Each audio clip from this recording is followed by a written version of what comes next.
What is going on, everybody? Welcome to the stream. It looks like Broshmo is just joining us. Just kidding. How are y'all doing? Hopefully good. Hopefully better than me, dude. My allergies flared up this morning. Like just my eyes, dude. My eyes have been killing. Well, one eye has been killing me. Maybe I have pink eye. I don't know. Probably not. We'll dive into that type of topic later today. But today we have a lot on the table. We have some awesome, unique drafts that we're going to be doing. And then, of course, we're going to be breaking down the running back class. And then we're going to be talking about some offensive linemen. Of course, we'll find a way to find some very insane topics to discover and to break into random yapping discourse. But that's the base schedule for the time being. Yeah, I am ready to have a good time. By the way, full disclosure, when it comes to the offensive linemen, I'm not very deep. I'm not very deep yet. Well, that's okay. You know what? That way, at least I can have my little soliloquy on offensive linemen, and then we can always check back. And that's why we're doing this every Friday, because we have the beauty of being able to see, like when with you, we were talking a little bit about those running backs, but you know, that's funny. I thought you'd like that one. That's funny as hell. But basically, we get to see my opinion beforehand, and then get to see your actual opinion, and then on stuff that we've done, vice versa. We at least get to be able to take turns, set the tempo, and then be able to reconcile the week later. So, always fun. But what's up to everybody joining us so far? This is going to be a great stream. This is the best stream, in my opinion, in terms of topics that we've done so far.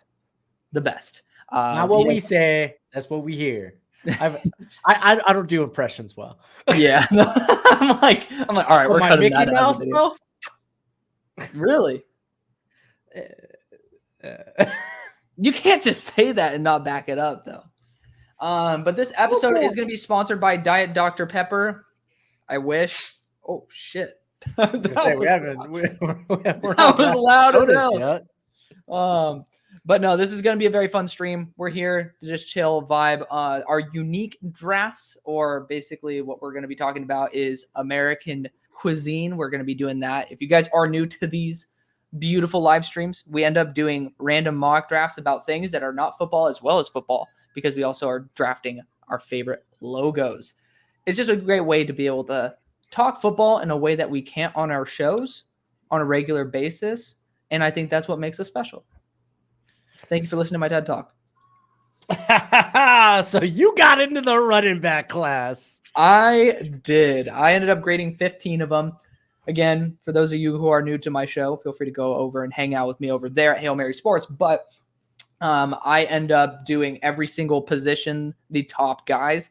Essentially guys who I see consistently in first, second, third round mocks, and then end up tossing in maybe 1, 2, maybe 3 guys who I have a special interest for, and then grade those first. And then this summer, I'm going to be going back around and then grading every single player that I see draftable at that position. So dug into 15 of them.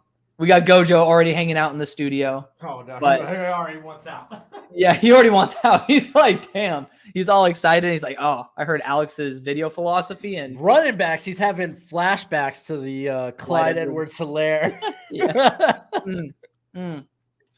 But no, I actually really like this class. Have you seen my rankings yet? Or is I have not, because I didn't want to spoil it for. Yeah, no, I wanted it to be new. A lot of people are like, oh, like you don't watch each other's stuff all the time. Like when we talk like this on stream, I actually enjoy the discovery rather than having like all this preset knowledge, because we're not doing interviews. We're here to hang out and have a good time. Yeah, typically I like to wait to watch your stuff and first hear it out of the horse's mouth. I mean, it is from my mouth on my videos. It's not live from the horse's mouth. Live from the horse's mouth. I guess that's my nickname now, the horse. Horse. Can you give me a neigh? Nay. Nay. You gotta work on that horse impression.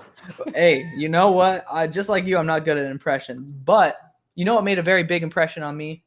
The fact that NFL, actually it was Nike.com, had these beautiful NFL branded Pegasus shoes, and they had them down to like $55. And I was like, hell yeah. So I got myself a pair of Steelers ones, which I'm wearing right now. Fuck it, I'll pull it off. I don't know why I'm wearing them, but beautiful shoes. And then I bought one for my dad. And I was like, you know what? I'm going to check back and see if they have, because I'm size 12. They ran out of those sizes quickly. I was like, let's see if they have any other teams that I like. And I ended up buying a Saints pair because they ended up having a 25% off coupon as well. I got these for $40. So I got Saints one. And then Queen. And then I also got a Rams one. So we got that right there. And for legal reasons, I can't talk about the third one I was supposed to get. But let's just say it was lost in shipment. And then, I was thinking it was like, oh, it's supposed to be a Cleveland Browns one, but that's things funny. they wanted me to do. No. It was lost in shipment, but I bought a Seahawks one as well. So okay, Seahawks are dope. Yeah, they got Seahawks. A good color scheme. So I got the Seahawks one. I got them basically because they had them in my size, but for me, I justified the purchases because my buddy Zach, well, I can't really call him my buddy, but former buddy, Zach Charbonnet on the Seahawks, and then Brendan Jackson, as well as my former teammate Colby Parkinson, are on the Rams. And the Saints, it's because I plan on going to New Orleans. But those are all bullshit reasons. It is nice. I enjoyed it. It's a nice place to visit. Mm-hmm. I tried living there for a year. Seems better a little to visit. Bit. Yeah, I would assume so. But anywho, who's your number one, Alex? Huh? Who's your number one, dude? This run back talk. Come I'm dying on. to get into stop. it, dude. Enough with the foreplay, dude. No.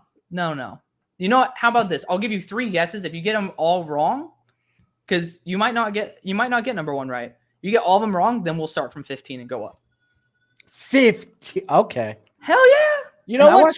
Let's start from 15 and go up. No, I want to see your guesses. Nope. Let's start from 15 and go up. You know what? You get one guess. I want to hear one guess.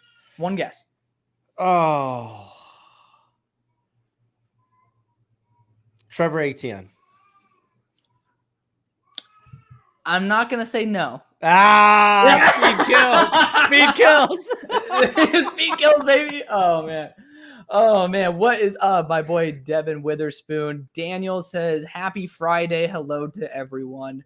But yeah, you spoiled number one. To me, it's actually a really big margin. Fun fact. But wow. Okay. We'll dive into. Yeah, I know. Well, it's not okay. Big as in 3.5 points, but that is pretty sizable between 1 and 2. But we'll talk about when we get into it. Oh, absolutely. I'm actually pulling up my sheet right now. Hello. Do you want me to go into my number 15? Yes, we're gonna go from 15 to 1 here. If you guys have not already checked it out, I dropped my running back video last night, so it actually breaks down everything that I talk about, much more detail there. But so my number 15, I'm traveling to South Carolina, formerly of Arkansas. I'm going with Rocket Sanders. Okay. Because I still believe in the girth. I still believe in the long speed. Didn't get a chance to see an upgrade on that vision, but because of the injury last year, I don't know if South Carolina's going to be much better, but because the offensive line's kind of but that's who I got at 15. Okay. He's my number 14 back. Do you know how that he's dropped almost 20 pounds? Yo, I'm kidding. Wait. He went from 242 down to 225. Okay, I was going to say, I have him at 225. I don't remember him being that big. Yeah, I mean, PFF right now has him listed at 242, which, I mean, I can't shit talk him. I'm right now trying to do stuff with him, but I was gonna say, I'm like that's a lot of their height and weight lip profiles for an intern. Yeah, I know. I'm not an intern. That'd be entertaining, but let's just say their height and weights definitely don't match up with reality, so that's a little bit unfortunate. But yeah, he's my number 14 back. Dude, we're pretty close then. Oh, absolutely. We're exceptionally close. Exceptionally close. My only thing with Rocket, I don't even have access to my spreadsheet yet. Oh yeah, you don't have access to mine. Actually, I think you do. Yeah, is it the same one from last year? No, maybe I got to give you access then. Yeah. You know what? Let's wait until we're both finished. No. I'm gonna request yours after this, but that's okay. Okay. That's how I found Tali Fuaga, by the way. You graded him as like a 4th or a 5th round pick at the start of the year, and I was just like, this guy sounds fun, and then that's why I watched him. So I mean, I'm going to be honest. It helps out a lot more seeing all the guys that you put down rather than having to look at mock draft database and their BS consensus board. My God, it's a struggle. But I mean, that's just how I end up guesstimating like the guys I should put on here. It's like I have a good idea, but then there's some names that's just like, well, shit, there's a Jackson State interior offensive lineman. Is he actually going to be there? Then I look at PFF and he is. I'm like, well, I'll be dang. So I see that, and I'll be like, I'll see you in the draft cycle. Yes. We'll see if we get that far. Yes. But regardless, Rocket Sanders, I actually broke my cardinal rule. I never watch players' best game just because, I mean, unless it's against a good team, most likely you're just playing a crappy defense and had really good opportunities. Yeah. But I watched him versus Florida because I'm like, this is the most removed from an injury that he was. And it pained me. You could see him trying to run faster and he just couldn't. And he just looked so hurt. And it broke my heart because you and I both really love Raheem Sanders. But my number 15 was a big shocker.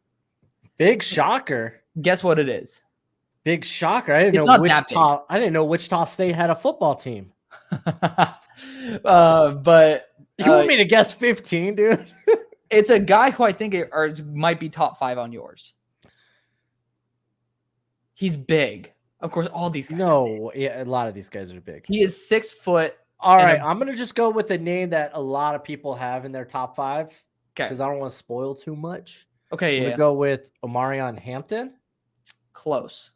Damian Martinez. Oh, crap, dude. That's who I really wanted to go with. Yeah, I was like, come on, dude.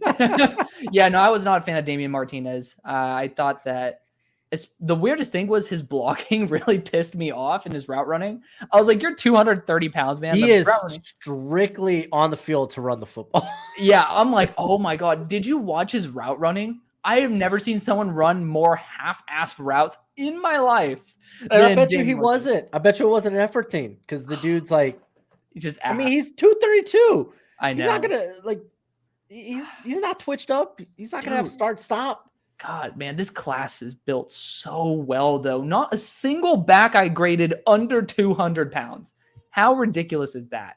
That's insane. Oh, wow. I'm looking at that. I was like, wait a minute. I was like, oh, man. I don't have a back in my top 15 under 200. That is insane. There's literally only a couple of guys under 200 as well. Yeah.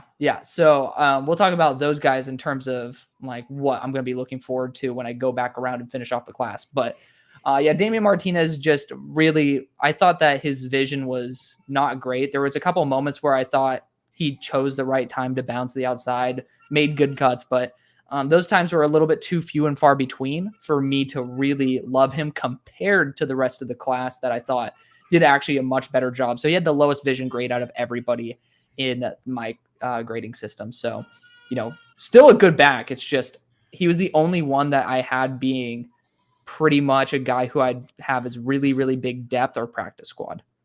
Okay. So we know you're on roster. Yeah, we know your 14 is Raheem. Rocket. Yes. So my 14 is Donovan Edwards. Ooh, okay. Yeah. Okay. I think maybe it's just kind of the last year bias.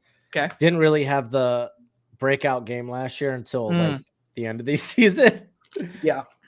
But I mean, yeah, he was basically just working in there with Blake Corum. So it was a split backfield, but I just don't think this guy's got good contact balance. He's really just, hey, I see daylight and I hit the hole real fast. And I feel like sometimes with his vision, he's more of a big play hunter. But like what he can do as like a receiver or just out in space in general is phenomenal. It's just stuck in a class that's, I think, going to be very good. I agree. Actually, looking at it, he has the tied second lowest contact balance grade for me. So I completely agree. Also, he fumbles once per, I think, every 110 attempts on average, close to 100 as well. So, oh, really? Well, that must have been from 2022 then, because he didn't have a fumble last year. Yeah, well, he didn't run that much last year. If we're gonna be honest. He only had 400 something yards. Yeah, so he's actually my RB9, but we'll talk about that when that time comes up. Basically, I thought his athletic profile was really solid. I thought that he could make guys like actually, I don't really think he makes guys miss. That's my one issue is that he processes the game well. He's a good athlete, but he's not going to make you miss, and he's not going to go through you and gain that extra yard. And that's why they had Blake Corum there. I think he's strictly a committee back, someone who is a home run hitter. And that's why he had those big games with those big touchdowns. I think that's his specialty. And that's okay. There's a role for that, but maybe not as a pure starter in the NFL. So 14 is not out of the question at all for me.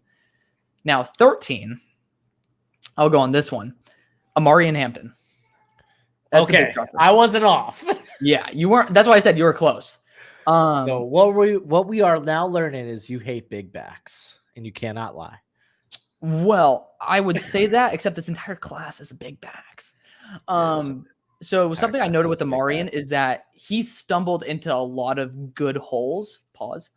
But he he just ended up basically finding himself in the right situation more than choosing the right situation. A lot of times I saw him basically run blind into the back of the offensive line, and luckily, like, a hole opened up near him. Like, I swear to God, it happened. No, you're not wrong, dude. I was like, I'm right now looking at what I wrote. And it's like literally verbatim. Like, why is this guy running into the back of his block? Right? Yeah, exactly. And I mean, on my Twitter, I actually posted a little clip of this in all 22. It was a stretch play in their own red zone, and he just a wide open hole opened up like within his periphery. Did not see it, and I was like, Omari, and why on earth are you not seeing this? It's not like his vision's bad. It's just it wasn't consistent enough for me to award him much more than being like an RB4 on a roster, which is perfectly fine. Again, there's a value to that. But it's just when we're talking about him as a guaranteed first rounder, I think his success is a little overblown. I think he's a good home run hitter, but it's not like he's like Trevor Etienne in terms of speed. Yeah, but he's also like 2 Trevor Etiennes in size. That's okay. Trevor Etienne, to be fair, is only 15 pounds lighter than him. It's not like Trevor Etienne's a stick. He's over 200 as well. That's true. Like this class is built so well. We don't have any sticks, and that's incredible. But who's your 13?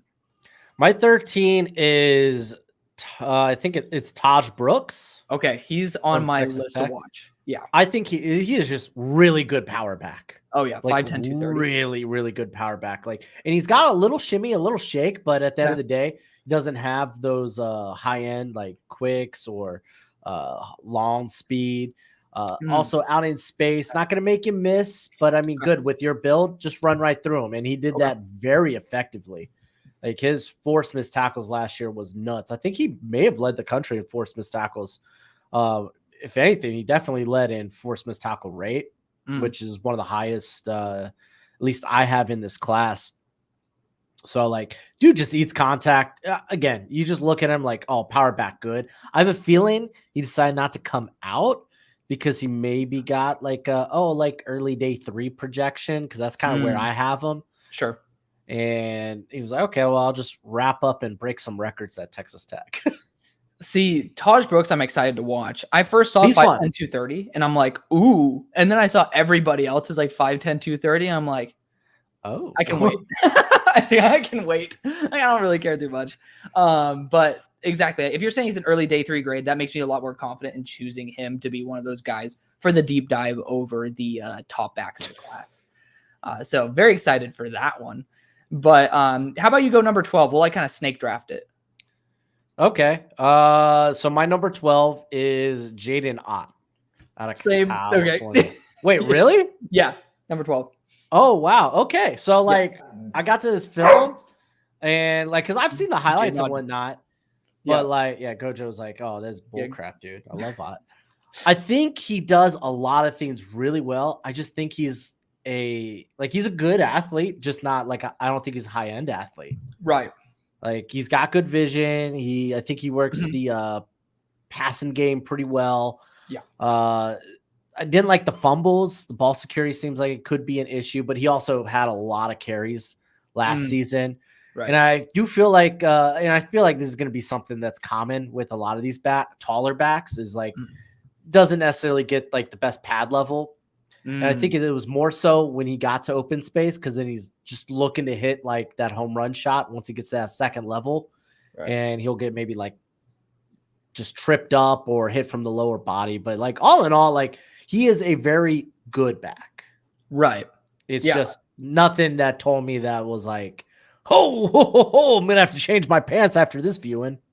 So something I noted with him is that he has some really good high level plays, but I didn't trust them to be translatable to the NFL. I thought he's very solid overall, but his best tape, I can't see it working. So some of the tackles he was making miss, I thought it was just poor angles by the defenders. We were talking about the pad level being too high. I thought his contact balance was garbo because of that. I don't think he had a good enough low enough center of gravity. There we go. And that caused him to end up, basically not being able to push for the extra yard. So yeah, he's the lowest contact balance grade that I have. I thought he was he was average or just above average in pretty much every category. So he is a good back. It's just when you're looking for someone to be a difference maker, when it's a lower end position, lower value wise, like you do need those difference makers to really make that selection worth it. I do think that, if you pair up, let's just say a Jaden Ott with, I guess I could say a Marion Hampton, who's a little bit more of a bruiser than Ott.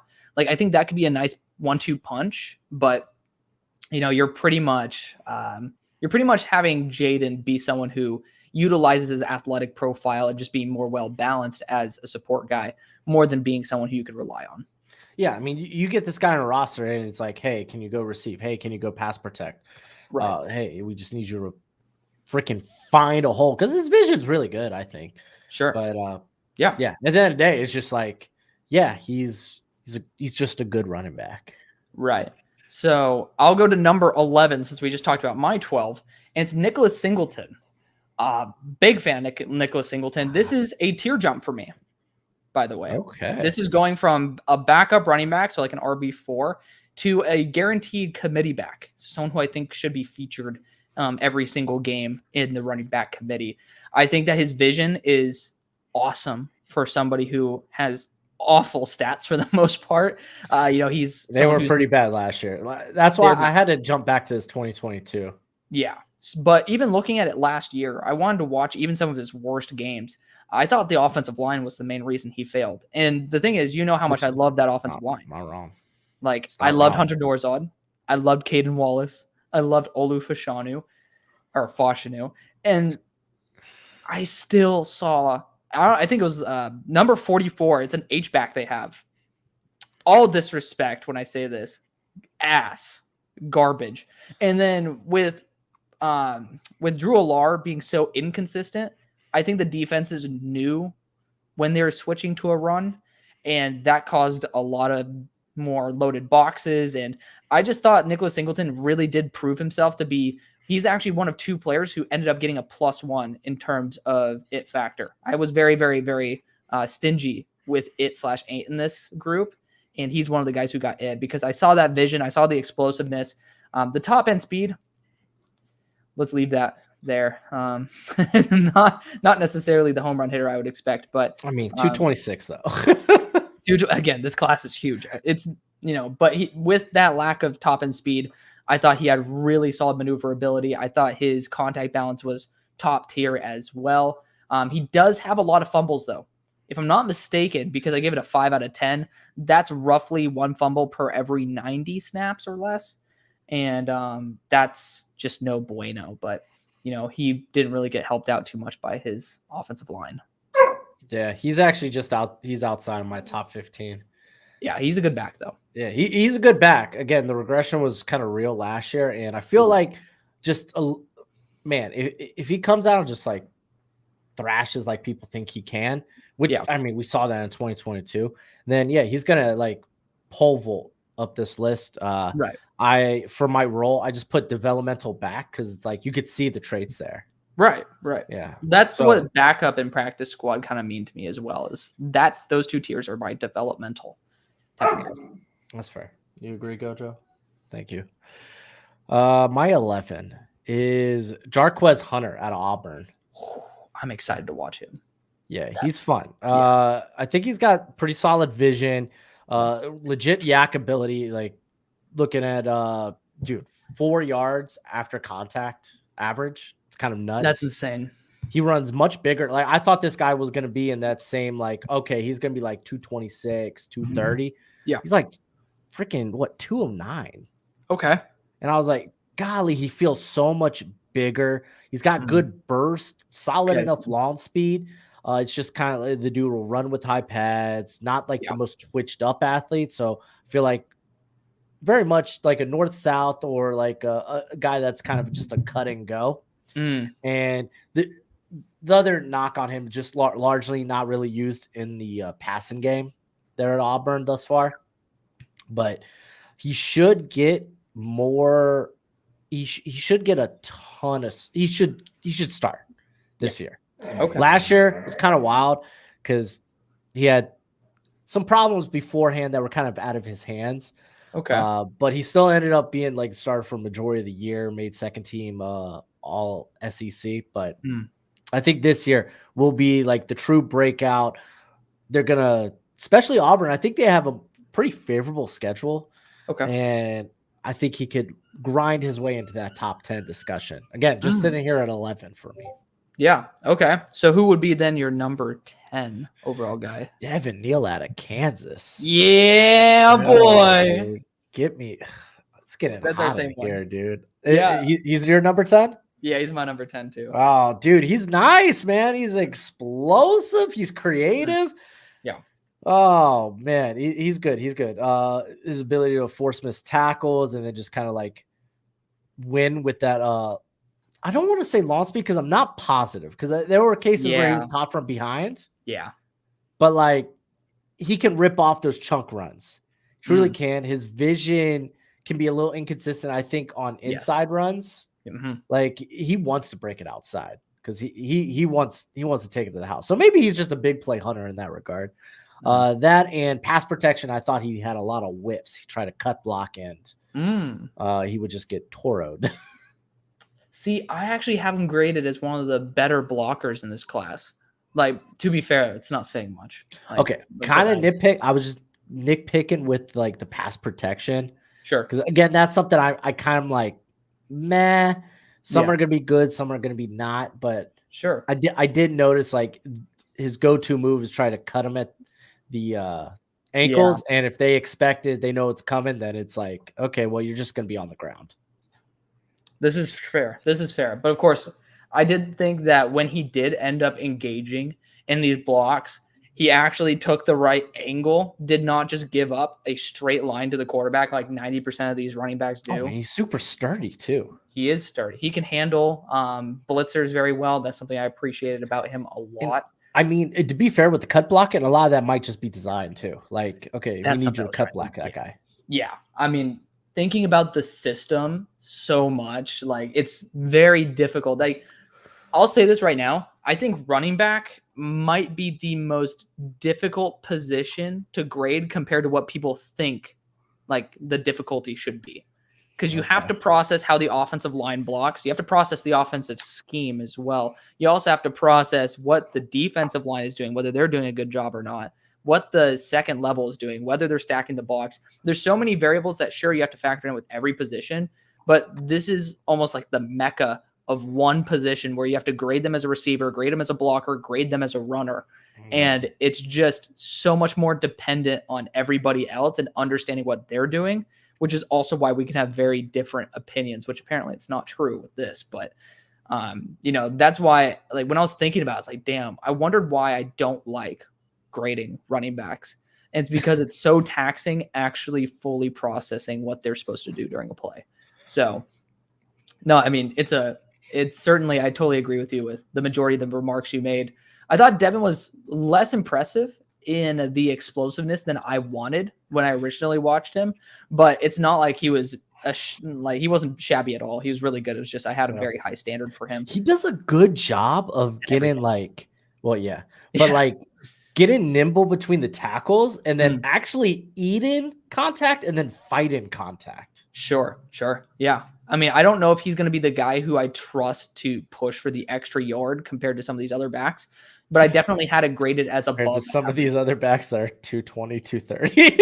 Again, it's like when you have the standard set so high, it's like we're not looking at 190, 180 pound running backs consistently.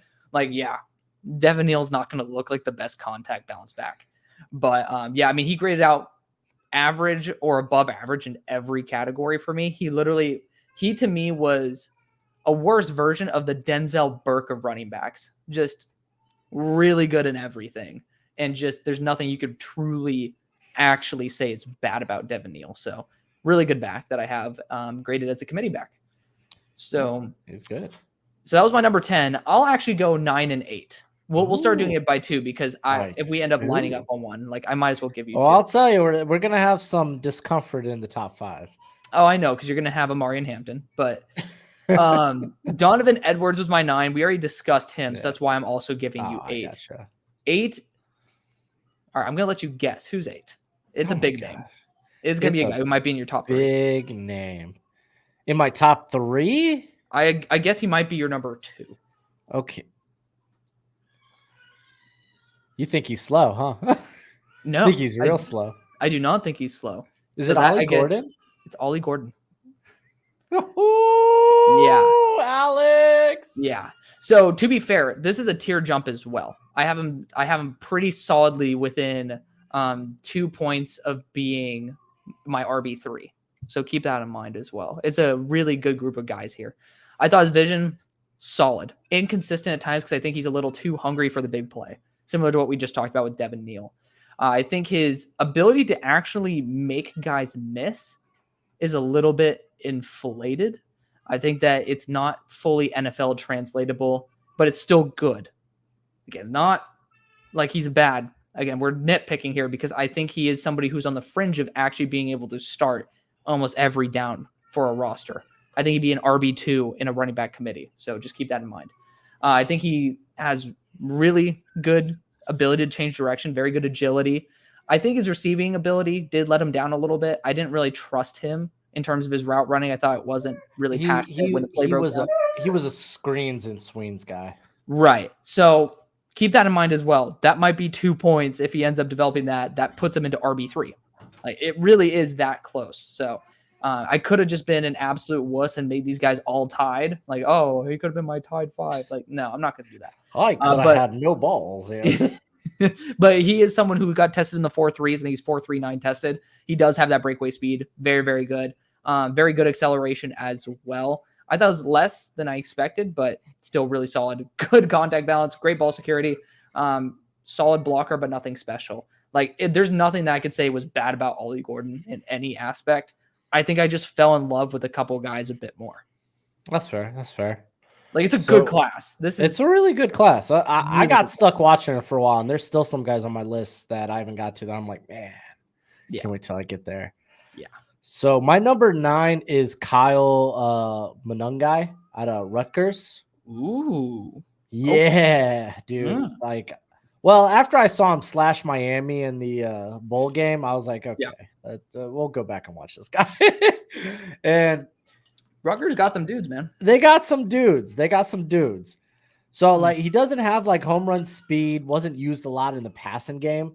Okay. But, like, he's got really good vision. I don't know what it is at Rutgers. I don't know what it is in the wall, but, like the water. But these guys are violent runners. Like, it's not quite to that Isaiah Pacheco, like, level. But there's a little bit of that there. He's got good contact balance, knows how to get elusive. Just missing that receiving and pass catching aspect to his game. And to be fair, again, they don't utilize him in that way. I think I put here, man, like legitimately just they didn't give him the work. Like, because I put here, he isn't afraid to mix it up with defenders, displays good blitz recognition, but isn't hardly out there for like pass blocking or passing snaps in general. But I liked him. My number 8 was Travion Henderson. Okay. I still believe. You want to hear my comp for him first?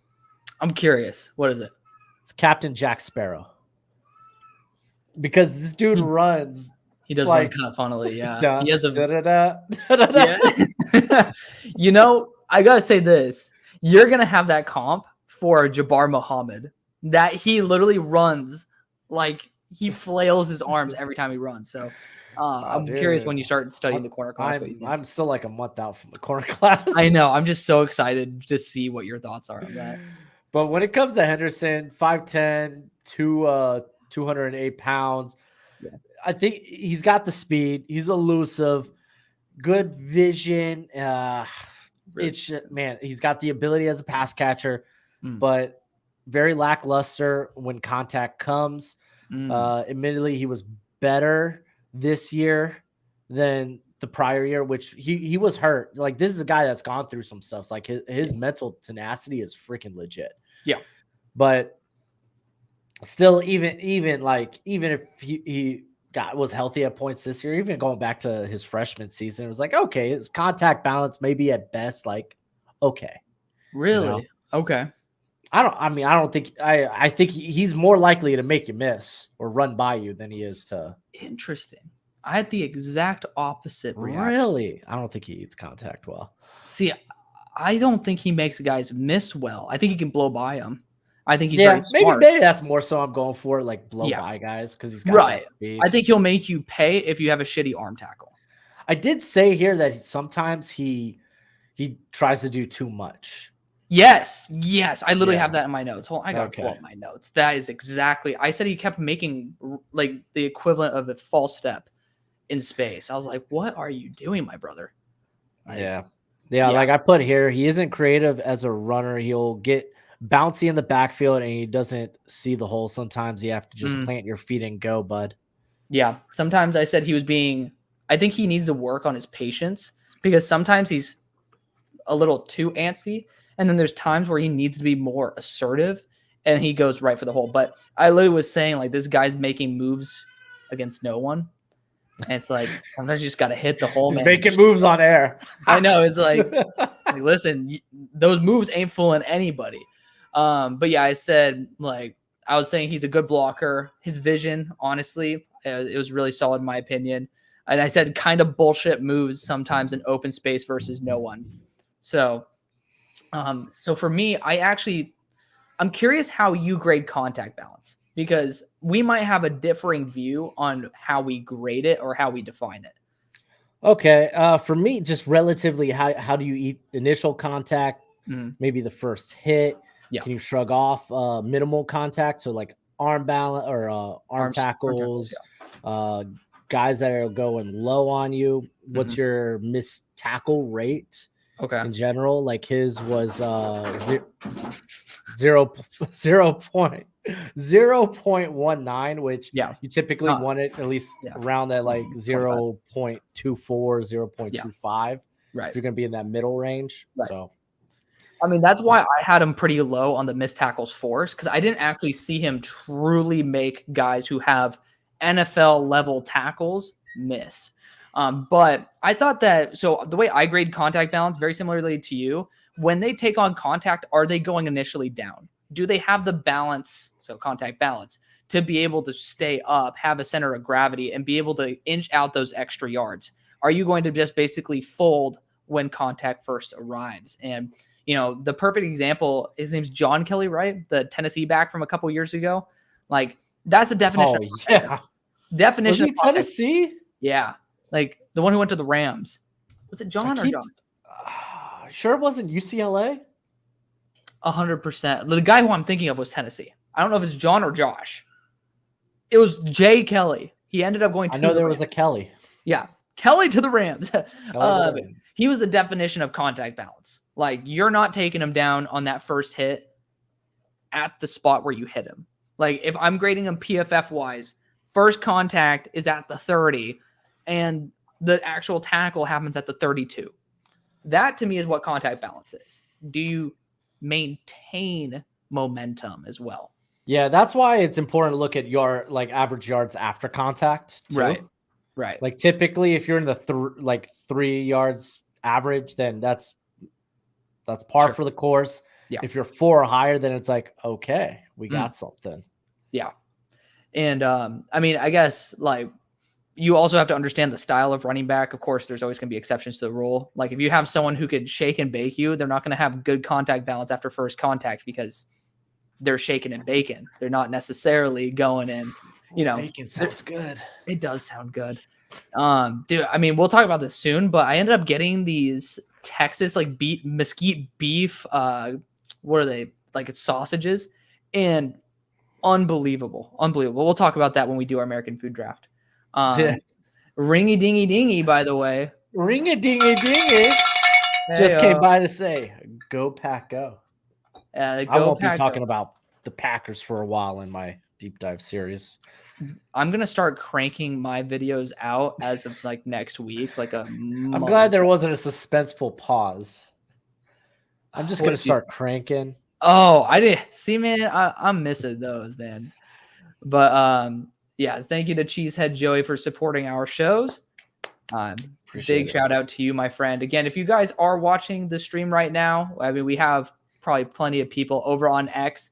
If you guys haven't already subbed to the YouTube show, feel free to do so. We'd really do love you guys doing that. It always helps us out. Also, this is, I mean, luckily it's not my full-time job, but Brosh Mode kicks ass and produces more content than me. So he's able to make it as his full-time job. Sucks to suck. Hey, come on, man. I was just hyping you up, and you're just like, sucks to suck. Hey, man, I'm trying to show some love. I love you, Alex. I'm sorry. Too, man. I just saw it there, and I was like, I gotta do it. Hey, I saw the hole. I got good vision. You saw the hole, and you made the most of it. God bless America. God bless. I had a good time when I got there. Amen. Amen, brother. But yeah, feel free to go sub to us over on YouTube as well. Again, helps us all out. Feel free to use our Underdog Fantasy codes. You have your little ringy thingy in the back. I literally have a flag sitting behind me, so that's going to be up in the background for my subs. Eventually. Yeah, it's not going to be back. It's not going to be blank anymore. It's going to have an Underdog Fantasy sign, which is going to be sick. So feel free to support us there because it sends us some cash, and then you guys get to make some money while being able to have some fun. Make sure you're old enough to do it, though. I keep not saying that, but make sure you can do it where it's legal. If you do bet wisely and bet responsibly. Yes, but have fun. Make sure that you enjoy it. Because if you're making or losing money and not having fun, there's no point. So just enjoy yourselves. But so are we at number 7 right now? We are.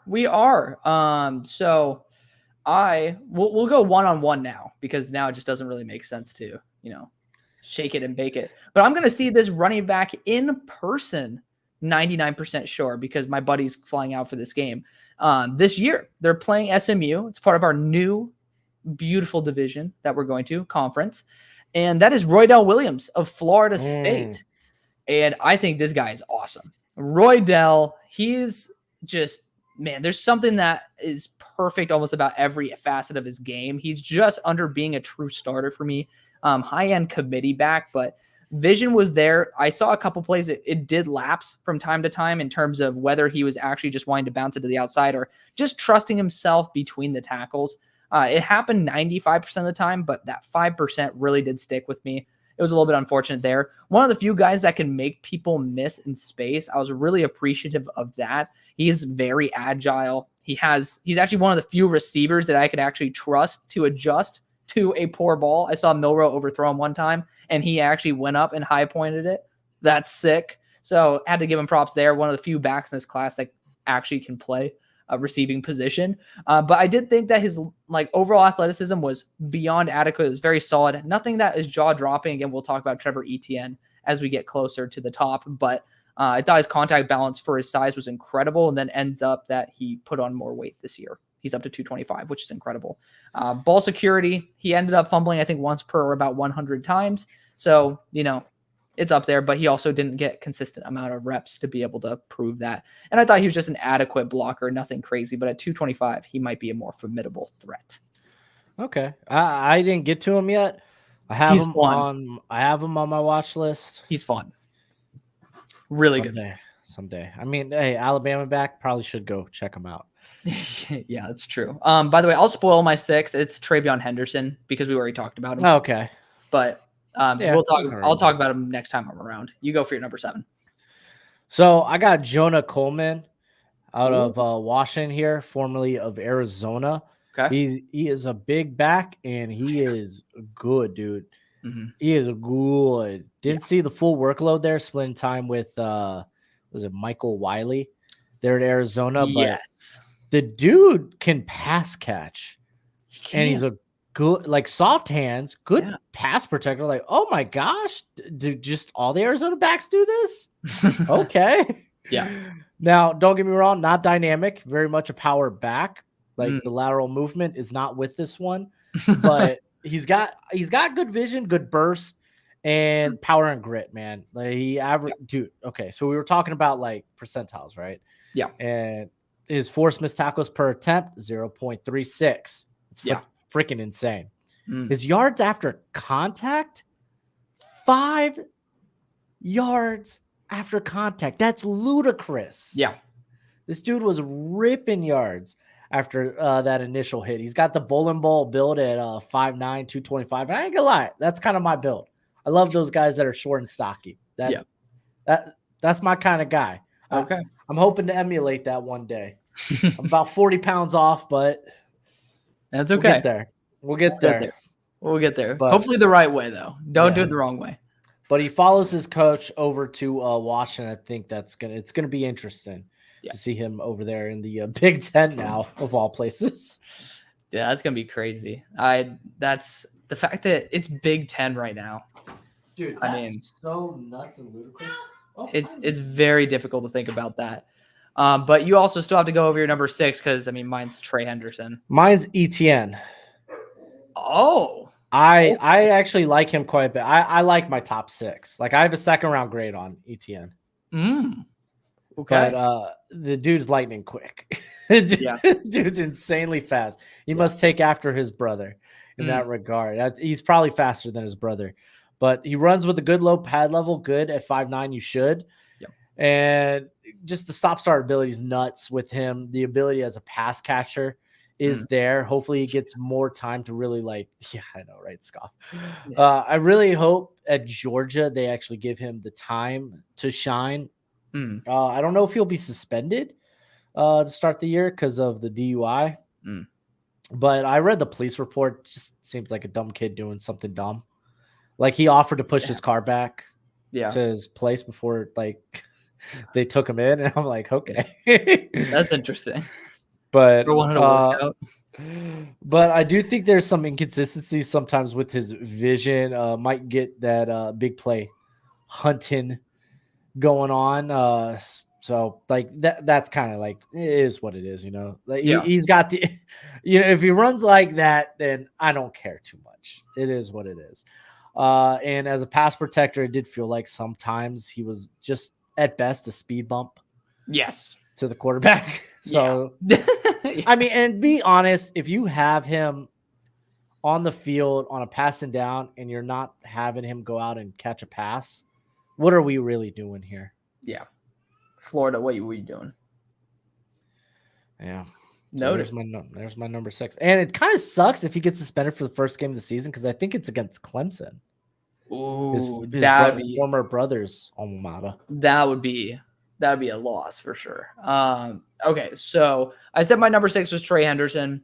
We already talked about, the difference between me seeing that contact balance, but of course you had a little bit of a different definition. Like for me, it was much more focused on simply being able to maintain momentum and being able to remain upright through contact, maybe being able to inch out that extra yard, what I think Ezekiel Elliott is best at. But, for number 5, I have someone who... Alex? I think I lost Alex. Yeah, I'm here. Am I back? Oh, gosh. Yeah. Good. Oh, there he goes again. Come back to me, Alex. I'm back. Am I dead? Okay, I'm back. I think you're good. I'm alive. We'll see if I remain alive. I actually froze pretty well. I'm looking at it on my studio. It's looking good.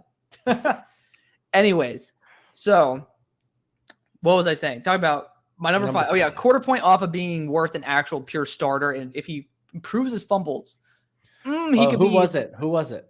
Ashton Genty. So you dick. I love Ashton Genty. I do too. Perfect. I love him a lot.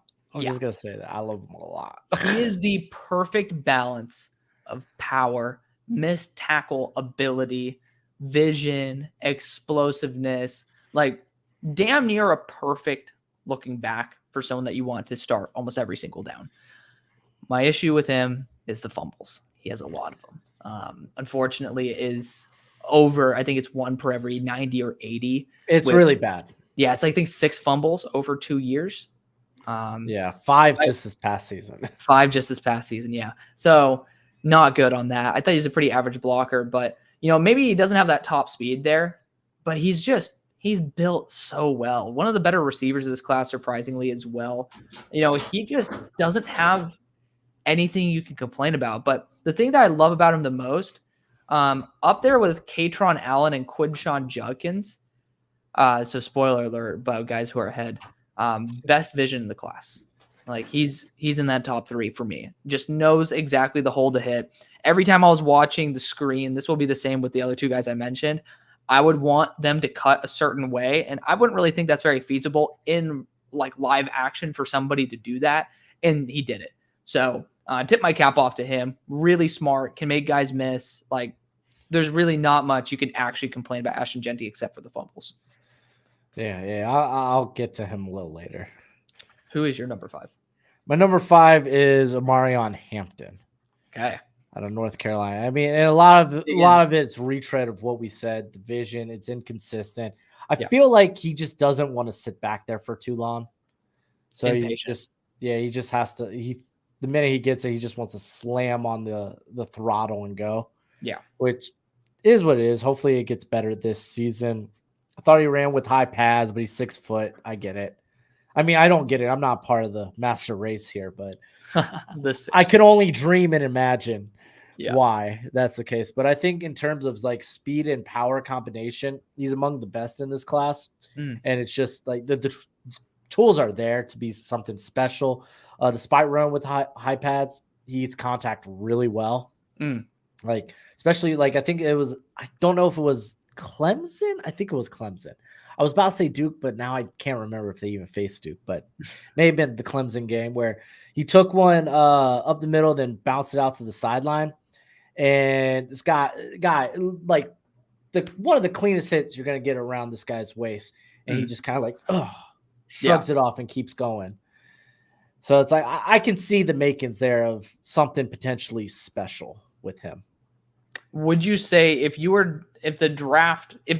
guys all came out in the draft last year, like not saying compared to other draft prospects, but let's just say the draft happened today, would he be still your number 5 running back based on the talent he has now? Or is it because you see what he could be? He probably would have been my running back 2 or 3. Oh, really? Last year's class. Oh, yeah. But if you drop this entire class. If I drop this entire class, I mean, that drops him to probably like running back 7. Okay. Gotcha. So you're saying that his talent right now is number 5 compared to this entire class, not just projection. Well, yeah, I mean, a little bit of that is projection, but he was also extremely productive. This is true. He is productive. Yeah. I also think low-key he's got some pretty soft hands. I didn't see any actual legitimate deficiencies with him except for the fact that he missed some pretty wide open holes. I agree. The vision's like inconsistent. Yeah. Okay. So that was your number 5 back. I'm just re-looking over my Omarion Hampton grade. I did think that he was actually a pretty mid receiver, but that was based also. He also has a lot of fumbles, if I'm not mistaken. He had 3 in comparison to his attempts, though. It's not like it's mid. It's fine. Yeah. It's not like ball security is great. It's like it's middle of the road. It's fine. It's not like it's not over his career. He's relatively struggled, if I'm not mistaken, though. Good. Yeah. So unfortunate. Well, I also one of the games I watched was the game where he had 2 fumbles. I'm forgetting which one that was. But I want to say that was the Clemson game. I think it was because I think I chose that one specifically to watch why he fumbled. Yeah. And one of them was on a breakaway run to the end zone where Nate Wiggins punched it, caught up and punched out. See, that's what bothered me a lot is the fact that you should be very cognizant of who's around you when you're near the goal line. And I mean, if you he was breaking away. Yeah. Like, I mean, you gotta tuck it. you can't fumble out the back of the end zone. I mean, part of me doesn't blame him for that. It was I just feel like Nate Wiggins that was an absolutely. Nate Wiggins did a great job. Yeah, that was like a top 10 effort play. Yeah, it was great. It was great. Okay, so now we're into the top 4. My number 4 back is someone who I absolutely adore, and he has the second highest vision grade of the entire class, but someone who I kind of comp to Ezekiel Elliott a couple years into his career when he lost a little bit of steam, and that's Quinshon Judkins. You can't bring him down on first contact at all. Best contact balance in the class, in my opinion. Really, really good ball security. This guy's not going to put the ball on the ground.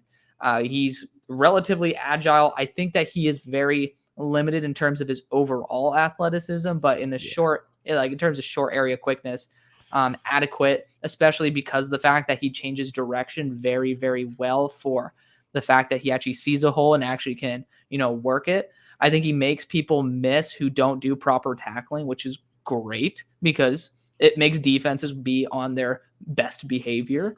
And usually when people focus too much on doing a good job, that's where you can end up finding a little bit inconsistency there. And I think that's where he's really thrived. I don't really think he's going to be a receiving threat, and that's okay. I think Trey Henderson might take a little bit more of that role there for Ohio State, but in the role that he's going to play, I think he's absolutely phenomenal. I think that this is somebody who could be a true starting back in the NFL. Yeah, Judkins is real nice. I like how nimble he gets between tackles.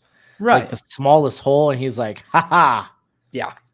Yeah. He's good. He has good patience. Very good patience. So my number 4 is actually Damon Martinez. Ooh. Go you, baby. Go you. Ooh. But I really like him as a power back. I think he might be the premier power back in this class. I think he's contact pretty darn well. He is, dude, for being, what is he listed at 238? 232. Oh, is that what Miami has him down as? I don't know if they, when I put it together, Miami hadn't whipped together a page for him yet. Yeah, they haven't. Yeah. Let me see if I could find him on here. I don't know if they still have him on here. Martinez. Regardless, 230. He is jacked. He's a big dude. He is jacked to the T. He is power. I think he's got good straight line speed, but like you said, dude, he ain't doing nothing. You're not using laterally. As a threat. Yeah. He ain't doing anything in the passing game. He doesn't have that twitch stop-start ability. And again, like, you're not going to be like, hey, go run this stretch play. He ain't doing that. Yeah. You're looking, hey, we need you to go wham, bam, get us some points. Yeah. I mean, that doesn't go against anything I've really said about him based on my grading. Do you think he's a reliable receiver? We already agreed. We're like, no. And like, to be fair, this is a holistic grade of running backs that, if I'm going to be completely honest, definitely skews towards the backs that A, don't fumble, but B, are also very athletic. So I think Damien's a very solid athlete overall, especially for his size.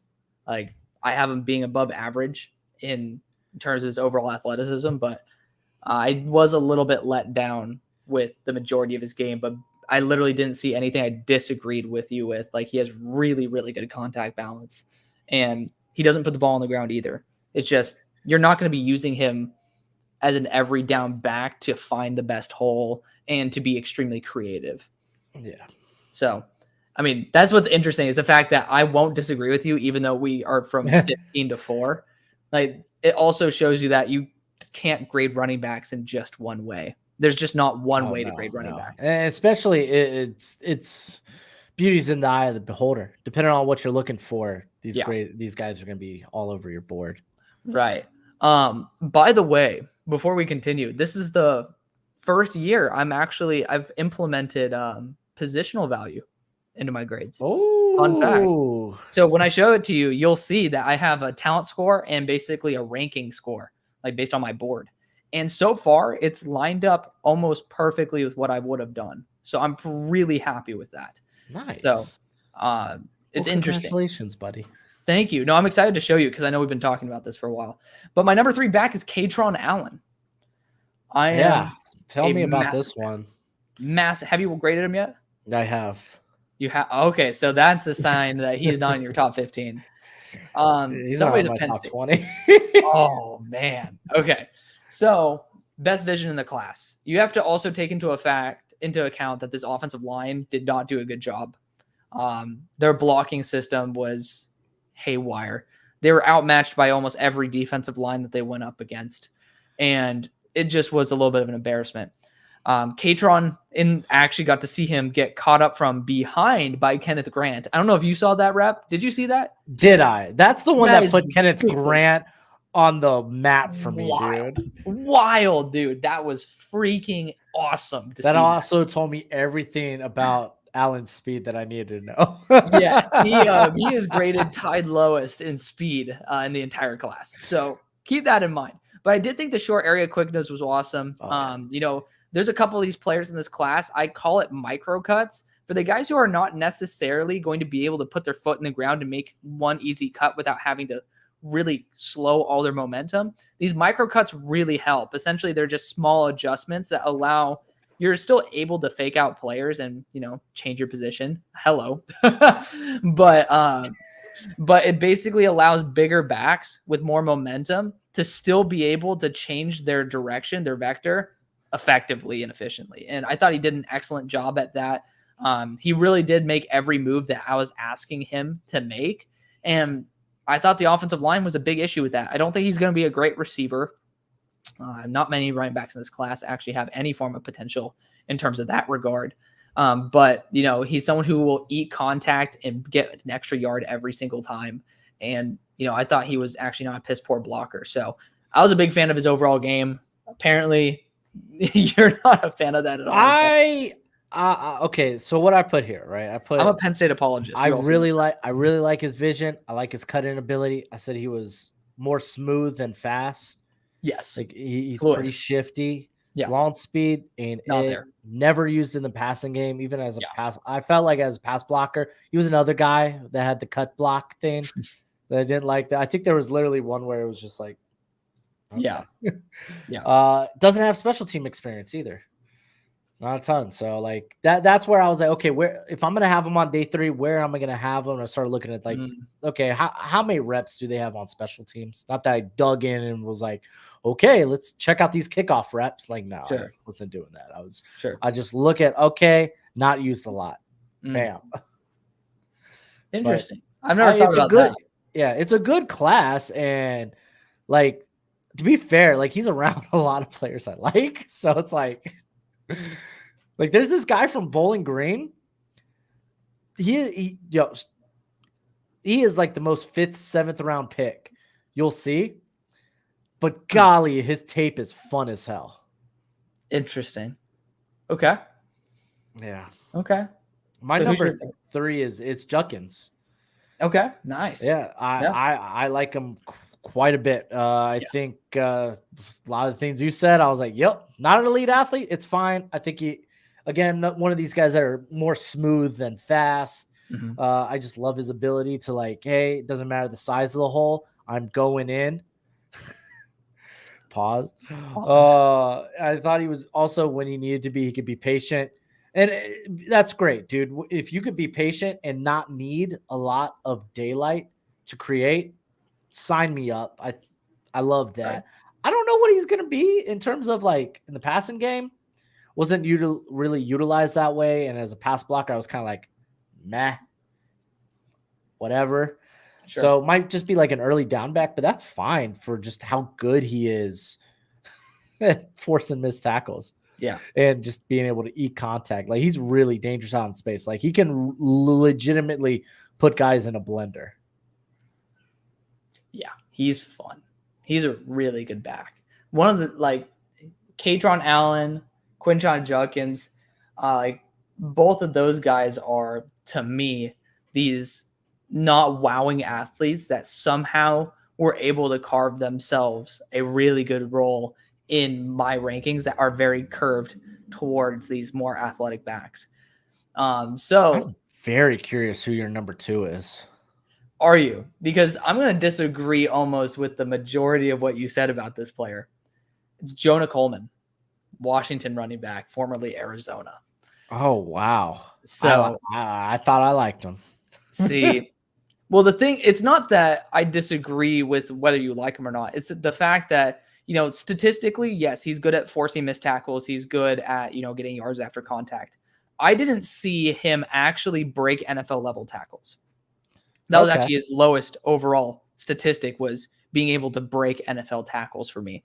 But I thought that his contact balance was phenomenal. Nobody brought this guy down. He had the best contact balance in the class. I said that about Quinshon. I was wrong. I actually have it for Jonah. To be fair, they're half a point off. So pretty freaking awesome. But I really, really, really love. Actually, no, I lied again. They're the same exact contact balance grade. But they're still tied at the top. Jonah still somebody that I would be like, wow, this guy is actually being stuffed up. Like, there's no way he's going to get an extra yard. He'd get an extra 3. That's what I love. It's that bowling ball build, dude. And he had such a low center of gravity. You're not stopping it. So something I will disagree with you on. One, I thought his vision was actually, for the most part, his high level reps were really solid. I thought that on a consistent basis, not as much. I ended up actually noting, I forgot to say this about Roydell Williams. This is a perfect comparison between someone who's good and somebody who's poor at this. Jonah Coleman panics in chaos. When the defenders break through the line of scrimmage, I did see him panic. There's a specific rep versus UCLA, or actually a specific couple of reps where they broke through the line of scrimmage on the goal line. I was just like, I wanted him to accept his fate and just push forward, because that's what he's really good at. Yeah. And he panicked. He hit the brakes and basically just started trying to evade guys. And I'm like, that's one, not your game, buddy. Like, you're not going to be somebody who's like, no one's touching you in a phone booth. But 2, it's like, you have such a great lower center of gravity and you know how to push out those yards. You might be able to turn this into a positive. While you look at Roydell Williams, and I think you'll see this as well. He's somebody where if someone breaks through to the backfield, he can instantly make you pay by just making you look like a fool and whiffing. So Roydell thrives in chaos versus Jonah Coleman panics a little bit. That was easily his worst area, in my opinion, was when shit broke down. I thought he couldn't respond as well as I wanted him to. But ball security, best in the class. I don't even know if he's fumbled in college yet, if not mistaken. Like, pretty sure he hasn't. And he didn't have a huge workload, but I don't think he's fumbled. Have a huge one, but he made the most of it, man. Yeah, I mean, he still had a workload. He was by far the best blocker in the class. This guy was feisty. Like, I actually thought this is better than most H-backs, most fullback type of blocking. Really, really solid. So really good contact balance mixed with great ball security and then really good blocking. That's an easy way to vault yourself above other running backs that don't have that full, well-rounded platform. But I really actually loved his acceleration. That's something that I do. Well, you said he had a good burst, and you were talking about lateral speed. I said the long speed. Yeah, the lateral. I didn't. Let me bring it up. Yeah, I was like talking about it again because I have dynamic lateral movement. It won't be a guy that can. What did I put here? Coleman doesn't have light feet. Isn't the guy who will shuffle around the line of scrimmage as holes develop. Very much a north-south guy. But I said his vision or his burst was really good. Yeah, so I love his burst. There's a rep that I ended up putting on my Twitter as well, where I guess it kind of counters this, but it's not necessarily east-west, but it was essentially he ended up identifying a hole going through the line of scrimmage and realized that there was a better path outside. And he showed really solid ability to change his direction for that. But overall, it's like I didn't give him an extremely high grade for a change of direction. I thought it was good, like not excellent. Just overall, really, really good back, great lower center of gravity, and just someone that you can rely on as long as your offensive linemen don't allow quick block sheds. I think he might be better than majority, if not every running back in the class, because it really is when shit hits the fan, he doesn't respond well. But that's just the one issue. Nice. He's good receiving back too. It was so surprising. I was like, what the hell? I was like, what? Like, what can't this guy do? And it's like, well, okay, we found out. So my number 2 is Ollie Gordon. Okay. See, there you go. Told you your number 2. Yeah. I don't know how to feel about his speed. Like, he was like his play speed's weird.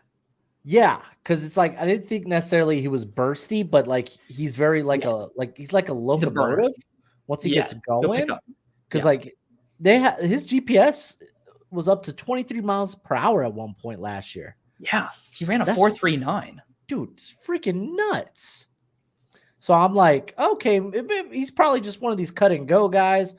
But like I thought the vision was really good. Like there were some predicaments he got out that I was like, okay, like this is a guy that can literally like change direction. Look at this. And My be dog like, Kobe's with us today. Come here. oh, hello, Kobe. You see him? I don't know. Kind of, not really, but okay. Well, I mean, the freaking ring light's in the way. Okay, bye, buddy. I swear, if you're gonna show me your penis, dude, I'm gonna be pissed. Well, hopefully it wasn't. Okay, so he was right there. Here, Hopefully you guys didn't see that. No, you're good. So That's. But I thought the vision was really good. I thought physicality was really good. Like he was another guy that I felt like was like, going to be like a 230. It might just because he's like 6'2". Yeah, and he just has the. He's still a big back. He's still a big back. Like He's still don't get me. He's still a big back, but I thought he was a lot heavier, and he plays a lot heavier. In the passing game, like he was used quite a bit, but it was swings and screens, and his hands are kind of dog water. Yep. So there's that, but I mean, I think he has the vision to be like one of the best backs in this class. Interesting. So, I mean, I still graded him above the average, like close to that top tier in terms of vision. And it's like when I look back on the notes I have for him, there's really nothing that I have a complaint about. I actually thought, because I ended up looking up and adjusting his play speed after, it was like I did think that the speed didn't actually match up with what my eyes saw, but maybe it's just because he is so big. Like, it's kind of tough to look extremely fast. That'll do it. If you're big and long, like you're gonna, you don't look like you're gonna cover a lot of ground. Yeah, like you look normal because your legs will naturally look like they're moving a certain speed, but you're actually moving and you're really, really fast. But yeah, Ollie Gordon's awesome. I think I've realized something between our grading, because you're bringing up a lot of the same concerns that I am, but we have a completely different ranking.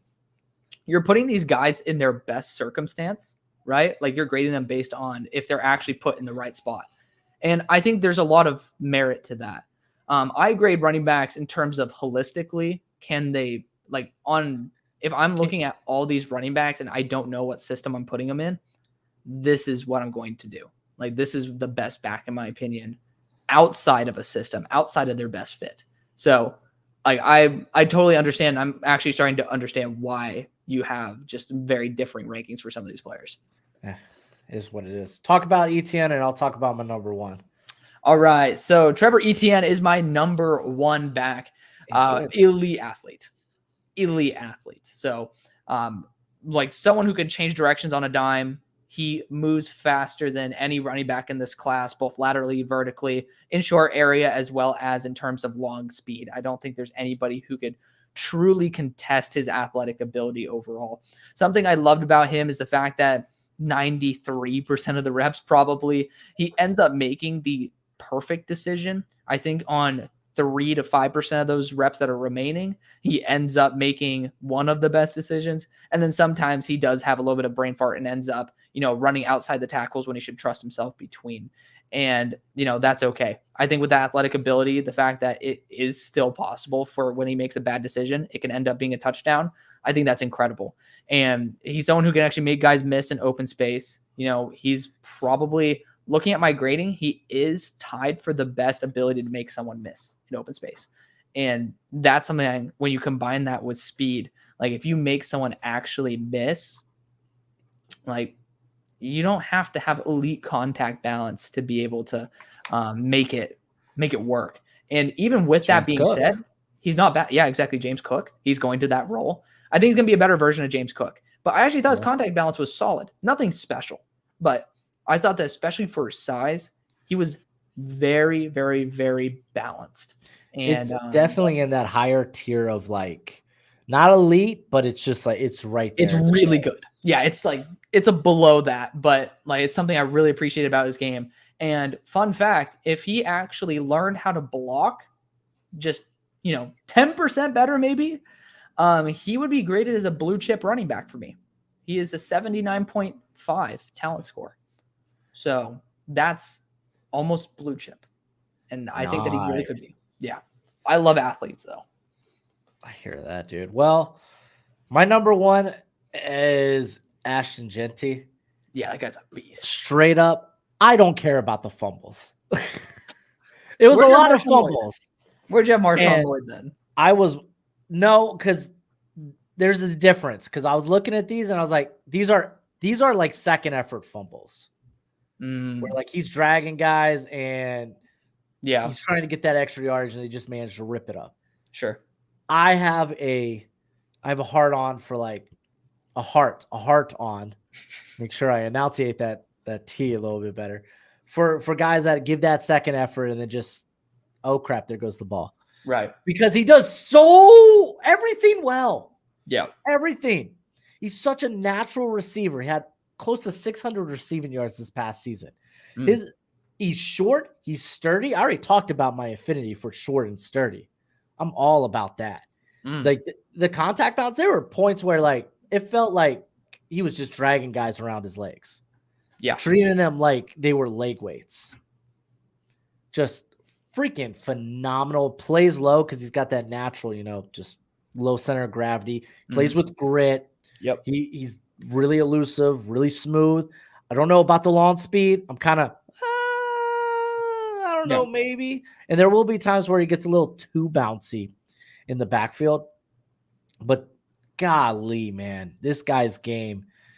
Honestly, if he clears up the fumbles, man, let's talk about first round generational. I think blue chip for me is probably not really. I mean, yeah, I don't think he's gonna run like a 4.45. I think it'll be like a 4.5 flat. Yeah, maybe around that. Yeah. Ashton is 42nd overall on my board. That's really solid for running back. Like for me, that's including. So I'll just share with you right now since we just went over our board. My positional value. So I get their talent score, right? So for example, Ashton Genty is a 74.75 out of 100.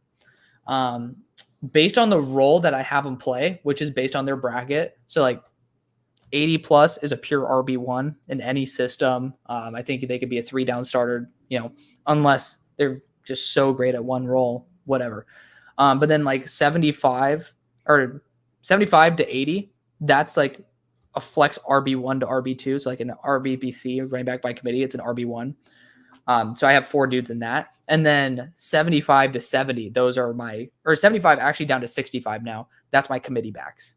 Those are dudes who actually belong in a rotation. So Ashton got 74.75. And based on that, since he's a committee back, I end up subtracting 4 points overall from his value because I just think running back's overpopulated. And it drops him to 70.75. Like the fact is he's 42 overall with a 4% drop overall. That's fucking good. Awesome. That's awesome. Good. Like odds against him. It's great. Yeah, I will say like between like him and ETN were the guys where I was like kind of getting burnt out. Yeah. And I turned their tape on and I was like, hold on. Yep. Especially ETN actually. ETN, because I remember he was like probably like around like 13, 14, 15th running back I watched. Mm-hmm. And I was just like, oh my gosh. Jonah Coleman was my 15th. So yeah. Yeah. Coleman was nice. Coleman was someone I had a little eyes on during the year. Yeah. And then came back to watch some of his stuff. Ironically, the UCLA game, because I was like, yeah, that's a punishing UCLA line. It really was. How he did. There was a lot of chaos. That offensive line was outmatched. Yeah, because I watched that for Fafita too. Mm-hmm. And man, he didn't have a lot of time sometimes. No, he did not. He did not. But Jonah Coleman is 27th overall on my board. Nice. Yeah. My big board is now up to 101. Actually, I think it's a little higher now. I'm only ranking currently. I'm putting together big board, but I'm only featuring guys that are day 1 or day 2 grades for me. Okay.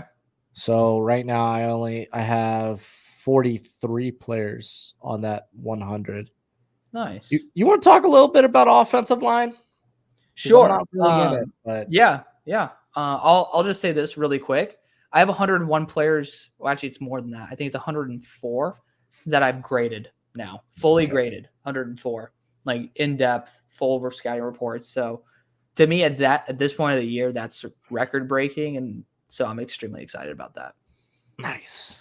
Yeah. Okay. Offensive line. I'm curious. Yeah, I will say I haven't gotten into guard or center. Yeah, that's fine. And I only happened to get into center because I thought Moheim was still going to be a tackle, but they're moving him to center. So I was like, I need to put him. Might as well move him over there too. Yeah, I'll put because it makes sense from his build. It does. I mean, the dude got absolutely shellacked as a tackle because he can't hold up to edge rushers. Well, I don't think it was fair because this cat was basically whenever they were like, "Oh, we're low on depth or we got an injury, here, go play that." Like he played, I think half his snaps were at guard and tackle. Okay. Silly. Devin ended up saying, I have Tete Roa, McMillan, and Quinn Ewers at 103 and 104. That is not true. I have Tete Roa at 95 and then Quinn Ewers at 67. Oh, man, I can't wait to get this receiving class.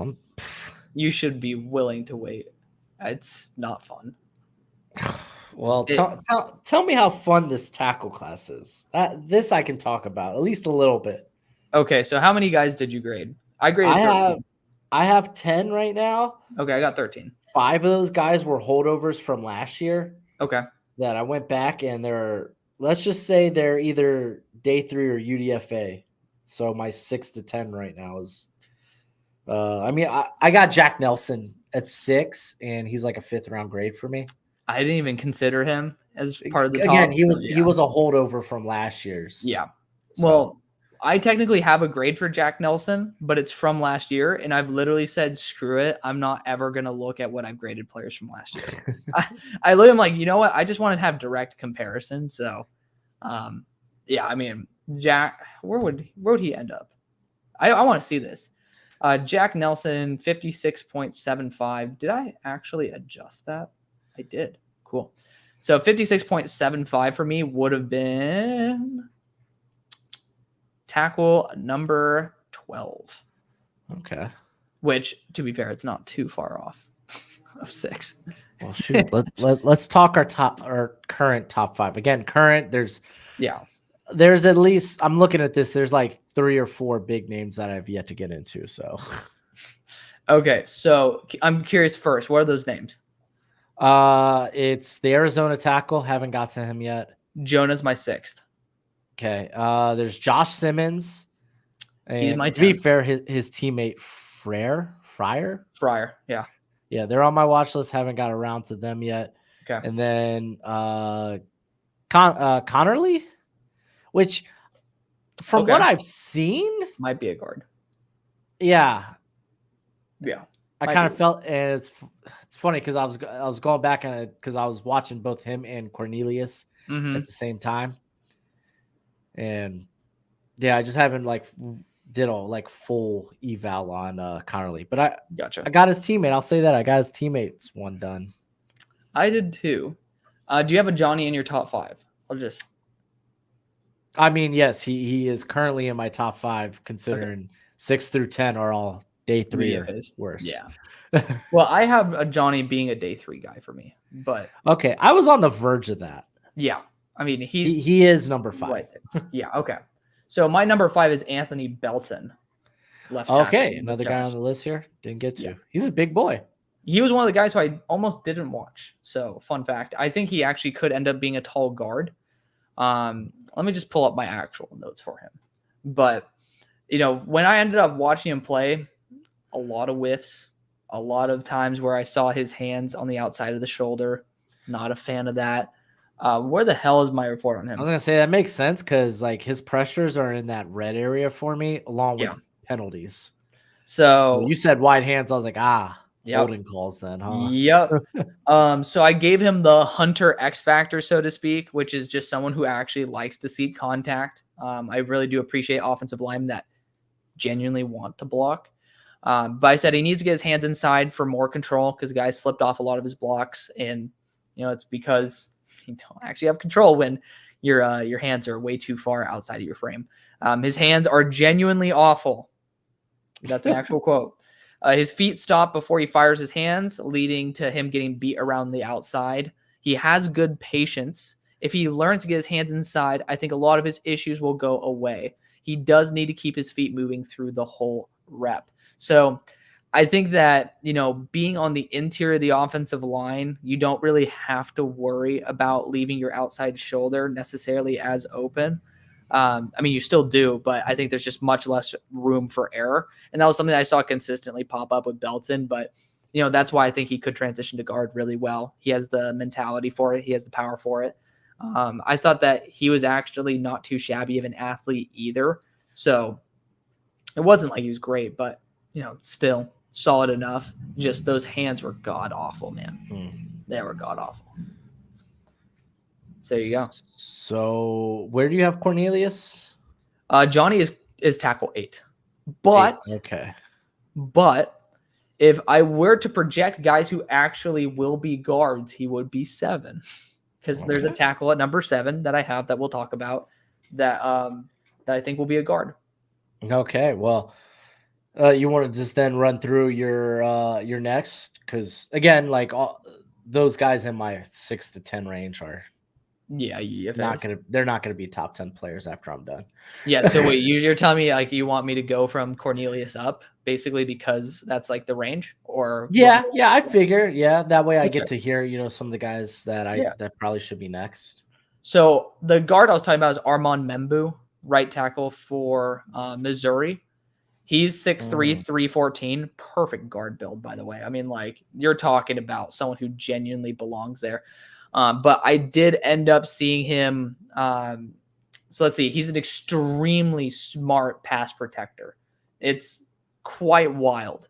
His hand technique through the roof. I'm seeing like elite hand fighting.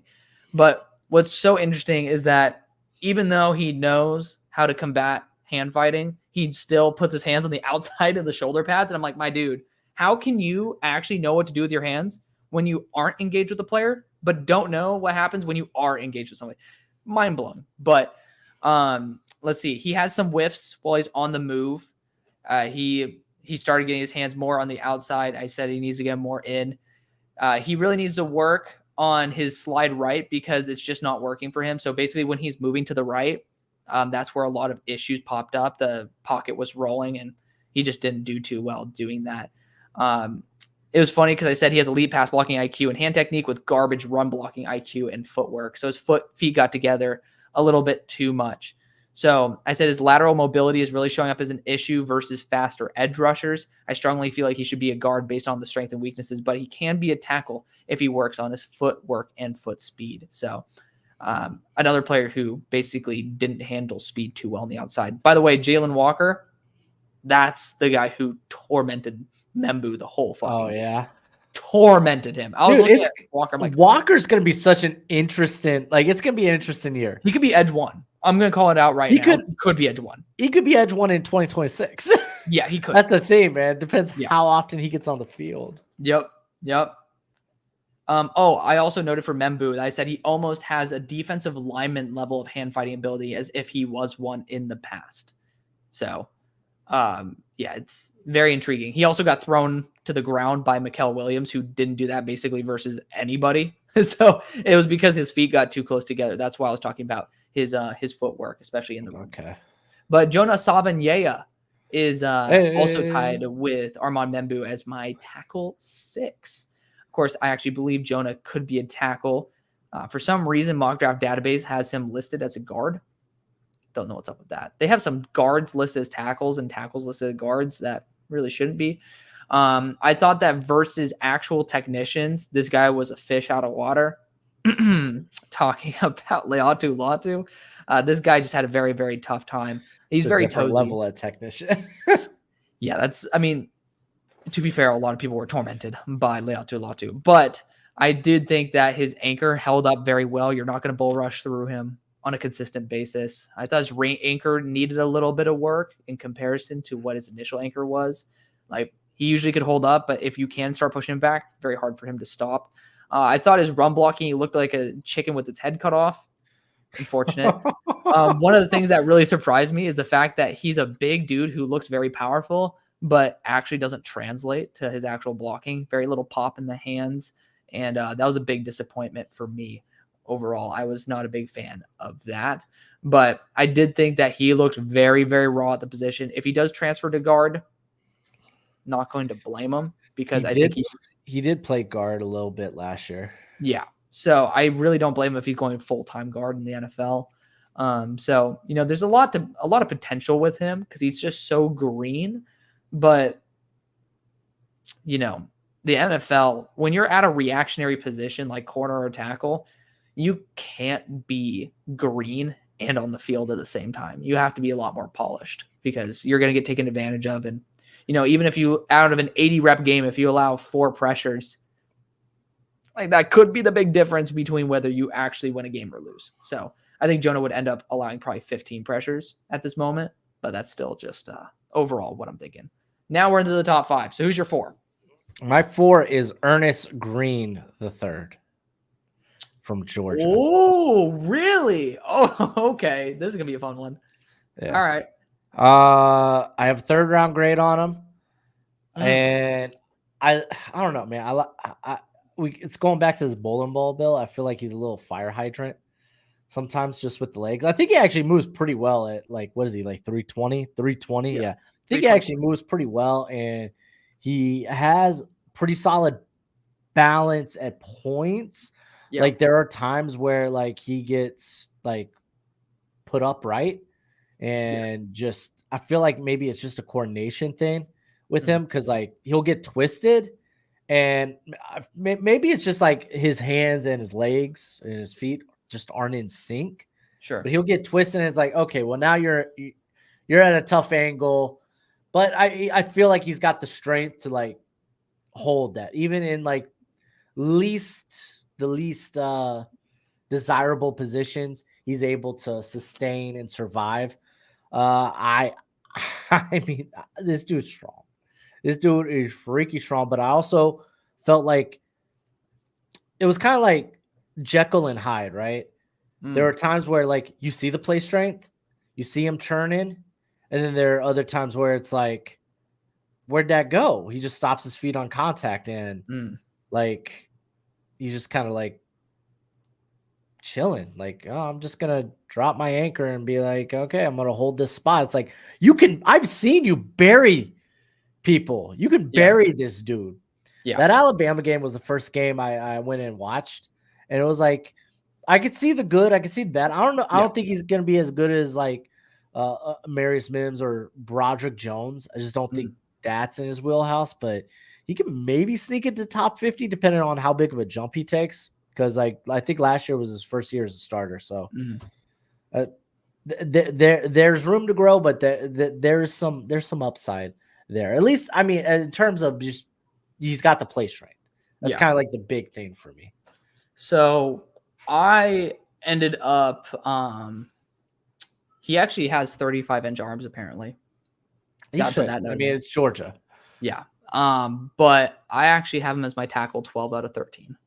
Okay. I have him graded as a practice squad tackle. Ooh. But I have him graded as a developmental offensive guard, almost a fringe starter offensive guard. I think he's going to be a guard in the NFL. That is mainly because see that at 6'4", 320. I could see that.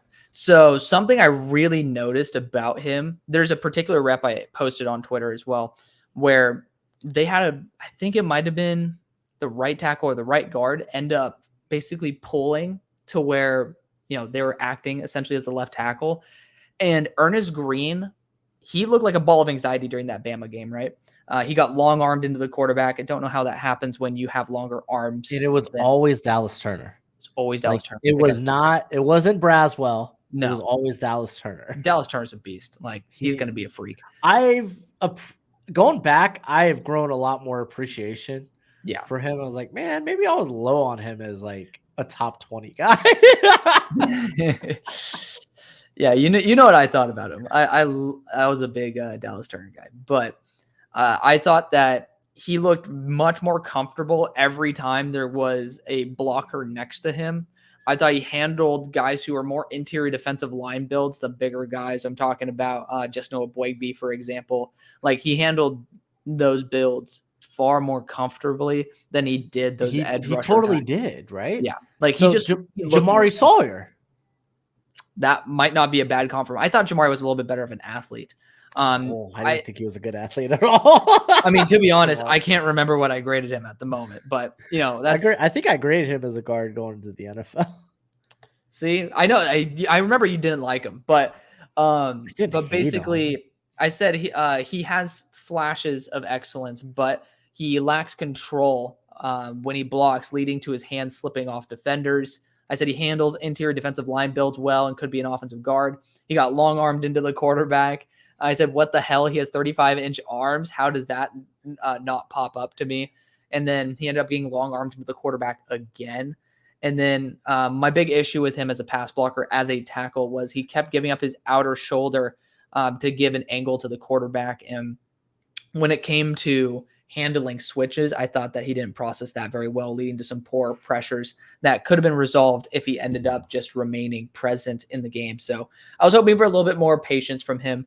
And the fact is, when I saw that rep, and yeah, you can't exactly, like, it's a micro analyzation because you don't actually have a ton of reps of him being a guard, and that's not him being a guard, but it's just you can tell when somebody's comfortable. Like, anxiety is something that exudes from people. You could feel it regardless of whether you actually know him or not. And the comfortability, the drop in stress when he was blocking was palpable. And to me, like, as soon as I saw that, and when he could handle interior defensive linemen much better than edge rushers, that was the tick in my head to where I'm like, I'd actually draft this guy top 75, top 100 as a guard in a heartbeat. I would not draft him as a tackle. So it's like inverse of Ladarius Hutchinson to me. Or what's his name? Jairus Henderson. Yeah.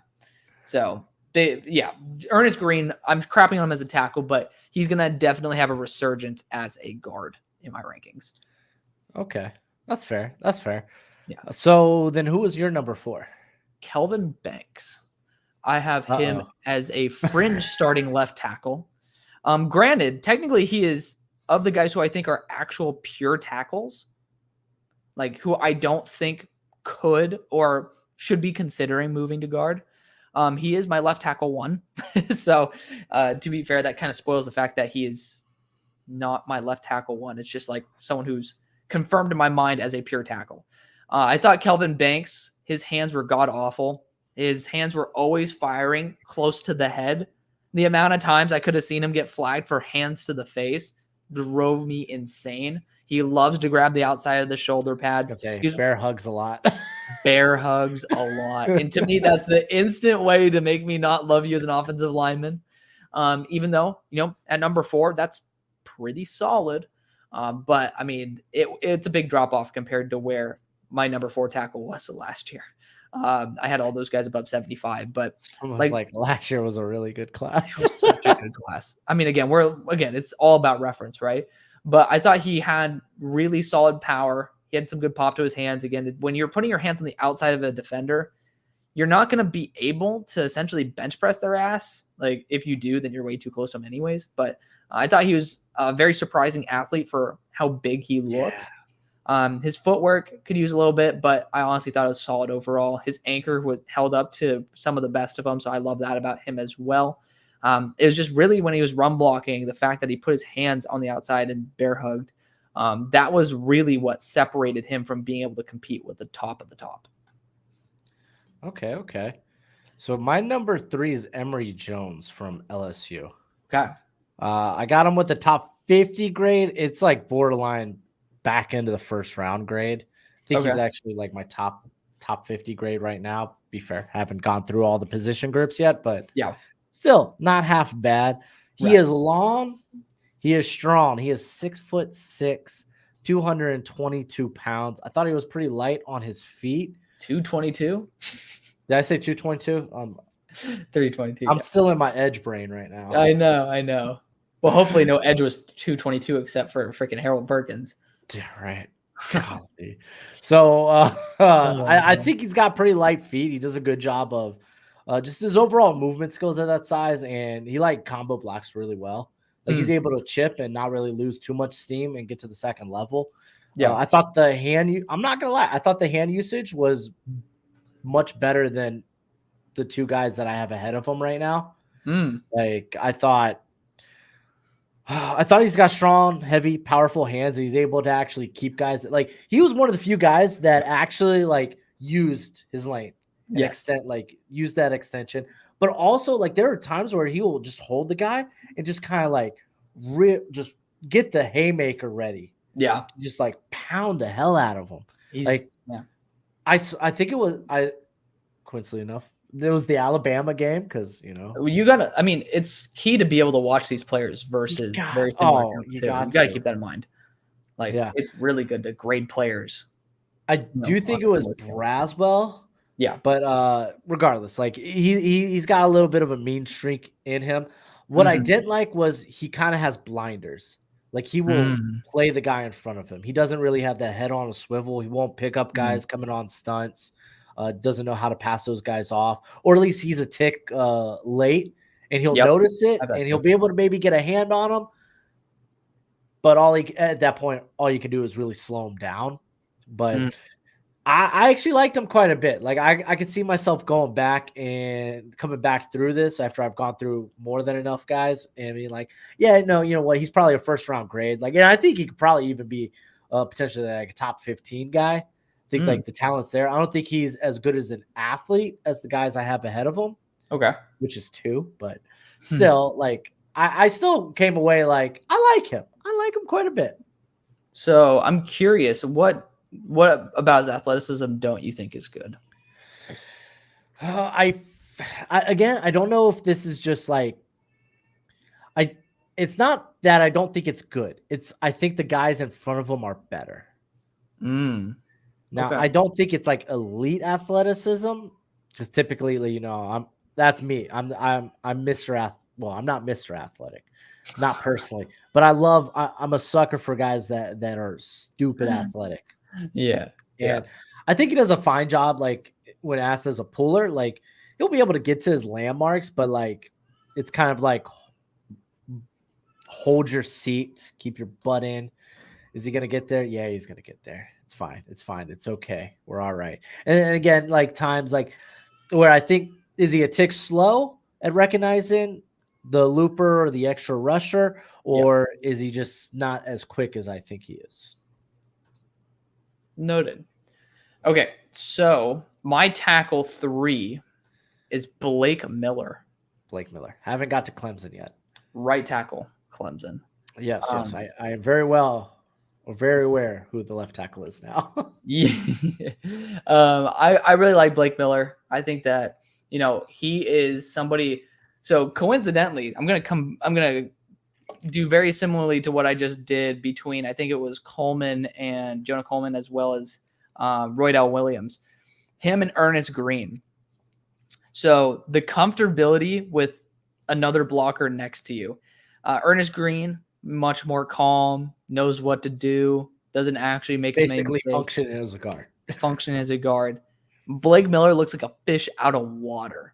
Like, it was unreal. He didn't know who to block. It was so funny because he's a really tackle 3.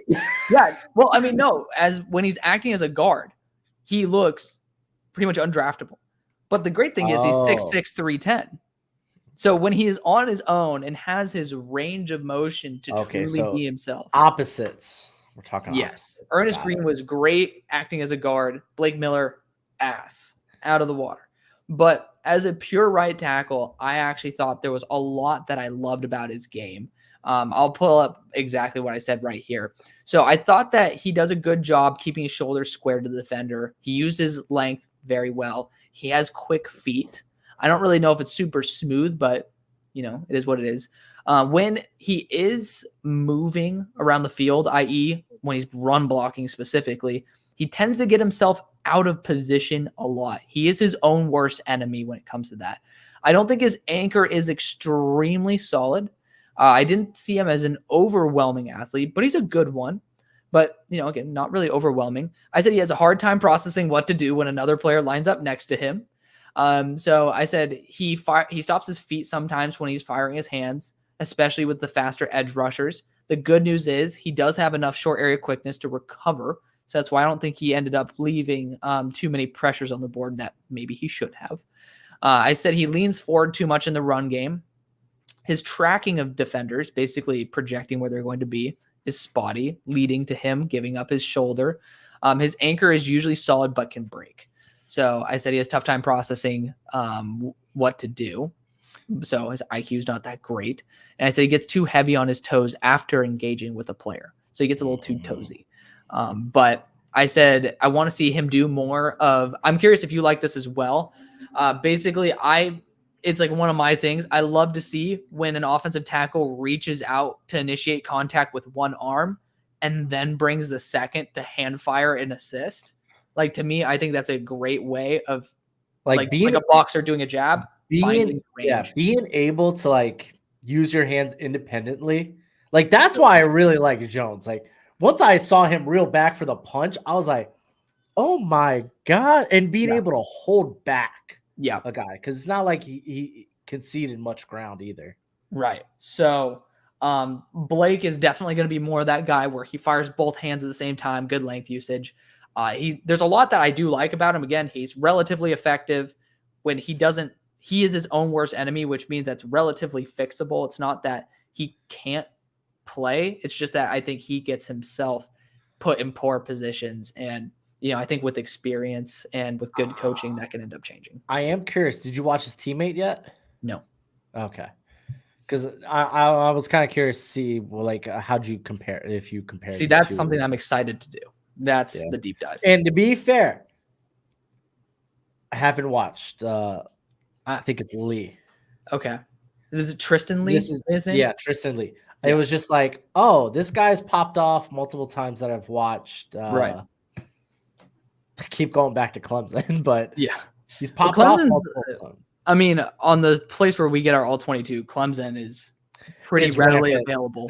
It's pretty readily available. So it's also good to, be able to watch talent play against similar talent. It's when you're comparing players, you should see how they play against the same dudes. Yeah. So who's your number 2? My number 2 is Will Campbell. So you have Banks as 1. Okay, I'm excited about that. Yeah, I know, right? To be fair, yeah, I was saying Banks is 5 points off of being tackle 1. So I was gonna say for me it's 1A, 1B. Okay, it really depends on what you like, because I think they both do things very similar. They're very good at very similar things. It's just I thought Banks had better killer instinct. But when it comes to Campbell, I don't think Campbell was nearly as physical enough. He's got strong, he's strong, but he's more of a mauler than a striker. He likes to control, bend guys to his whim, not really go out there and, what I was just talking with Emery, and a punisher, throw haymakers. Yeah, he's not a punisher, but he's got the full body strength. This man's not conceding ground much of ever, unless you're quick and you can get under him, which Dallas Turner did 1 or 2 times. And that's because I think he's so much taller in his stance compared to everybody else. I feel like he stands a weird stance. Yeah, but he's really flexible as hell. Yeah. Because it's so weird, because it's you don't even need to tell me where he is on the field. Oh, it's that guy standing up. But he gets down, he does. It's not like he concedes leverage or anything. I will say between him and Banks, I think both their hand usage is kind of they attack with wide hands. I think they're very similar in that they're not strikers, they're more maulers, but they both occasionally will attack with wide hands. But both of them, I think, I feel like I'm talking about both now, but I think both are really good at keeping their head on a swivel and know exactly what's going on around them. When is the exact right time to pass off this guy? Because I see this looper coming around and I'm gonna knock his brains out. I thought both did that very, very well. Because man, Bama, dude, man, freaking Nick Saban loves himself some stunts. Golly. And Will Campbell was yeah, I know your game, Nick Saban. To hell with you. He did a good job of that. Both those guys I have as top 5. I will say I do have Banks. I have as a starting tackle / guard because he's kind of not got a squatty body, but like he's 6'4", 320. He can make it at both. You could easily do, yeah. He has the build to be a guard. But I think he has like the light feet to be able to stick at tackle. I just put guard in there just because. Like, I mean, 6'4". It's easy to project him as a potential guard. Yeah, exactly. Yeah, I mean, you might as well just talk about Kelvin Banks that you pretty much almost. I will. It's basically the same thing. Yeah. So my cons with him, wide hands. It was kind of the similar problem. I felt like, though his are more free hugs compared to like Campbell. I feel like Campbell just consistently gets on the outside of pads, right? Which kind of showed up with a few penalties with him. But another con of his, at the second level, he's such a lunger, and you know what? That's gonna be something. Like I say this, I feel like I could say it about any of these guys, these offensive linemen. You get to that second level, you want to murder somebody. I get it. I understand. Tamori and Terry. Yeah. I will say, like, no one did it as bad as like Doug Kramer a couple of years ago from Illinois, because I literally saw him just like kind of like Superman a couple of times. Yeah. And like go fully horizontal to the ground. But Banks has the feet to like make up for like whiffing, because like I've seen him like, oh no, I'm killing you, and like being like he's in the NBA guarding somebody, and this is like a safety or a linebacker. Yeah. He's guarding this guy just to murder him. It's kind of funny. It's ridiculous. But I thought he also did a good job of picking up on those extra blitzers, those stunners, and whatnot. Another thing, leverage game. He's shorter. He's not that 6'6". He's at 6'4". He's kind of built like a brick house. He's like broad, so it's hard to get around him, and it's hard to get under him. I really like both these guys a lot. I think they're both top 10. I don't know if I'd say top 5. Yeah. Like, to me, I had a hard time like looking at some of the defensive players I had up there and being like, I think I would take the edge, but they're really good. Okay. So for reference, my top 2 tackles are at 14th. Again, this is factoring in only players I've graded. 14th and 8th on my board. Okay. So, that's not far. No. So one's a left tackle and one's a right tackle. I think both are guard versatile. I think both actually might potentially be better guards, but both could actually be starting level tackles in the NFL. Yeah. See, I get to that. You get to 6'6", and I get queasy about moving to guard. Yeah. 6'4", I'm like, okay. Like once you hit 6'6", that's the ceiling for me. Unless you're like Riley Mahlman from Wisconsin. I think that's the only 6'8" tackle that I've ever thought should move to guard. But we'll just stick his ass on the Bills or something, like where you have a tall ass quarterback and then you'll be okay. But it's Emory Jones and Will Campbell. Will Campbell's my second overall tackle. We're on the same wavelength in terms of the top guys. Yeah. So like based on your graded tackles, did you have Emory at 3? Yeah. So yeah, based on your graded tackles, we have the same top 3. Blake Miller. Yeah, we have the same top 3 essentially, since Blake Miller has not been added to your list yet. But Will Campbell, I thought he struggled mightily against Alabama, showing that his 33-inch arms. Gotta go to. Could be an issue. Okay, I thought that he had a length problem. He is 33. But I wasn't sure. Yeah. Measured 33 inches. The only one who's actually, I believe, confirmed. So all these measurements I've been talking about, I've seen it on a source, but it's not confirmed. But Will Campbell, like I looked it up and it was the first thing that popped up, and it looked pretty damn reliable when you actually watched him. But something that I did love about him, because I was like, you know what? There's a game out there versus Darius Robinson. Let's see how it is. Exponentially better. And Darius Robinson had like 34.5-inch arms too, if I'm not mistaken. He had some long ass arms. He was long. He was long. So luckily I ended up saying, so I ended up on that second game. So I said, let's try this one more time. So I ended up noting that he actually does have really solid patience. And during that Missouri game, which was, if I'm not mistaken, closer to the end of the year than the Bama game, he ended up showing improved chest hand placement. So I thought during that Bama game definitely was a big issue, but maybe he ended up learning from that and ended up improving. I said he has good hand pop. But again, we're not talking about these pure punishers. I say he got pushed back by Darius Robinson, but re-anchored well. So that is a big plus because, he does stand tall, which is a big question as to, that's why he ended up getting backed into the quarterback by Dallas Turner here. And then I said he did much better in the run game, or he had a much better game when he wasn't out-lengthed, or maybe Dallas Turner is just that good. And Dallas Turner is that good. It ended up being that conclusion. So, Will Campbell overall, I thought he was a very solid athlete. I thought that there wasn't very much that I had an issue with in terms of his game.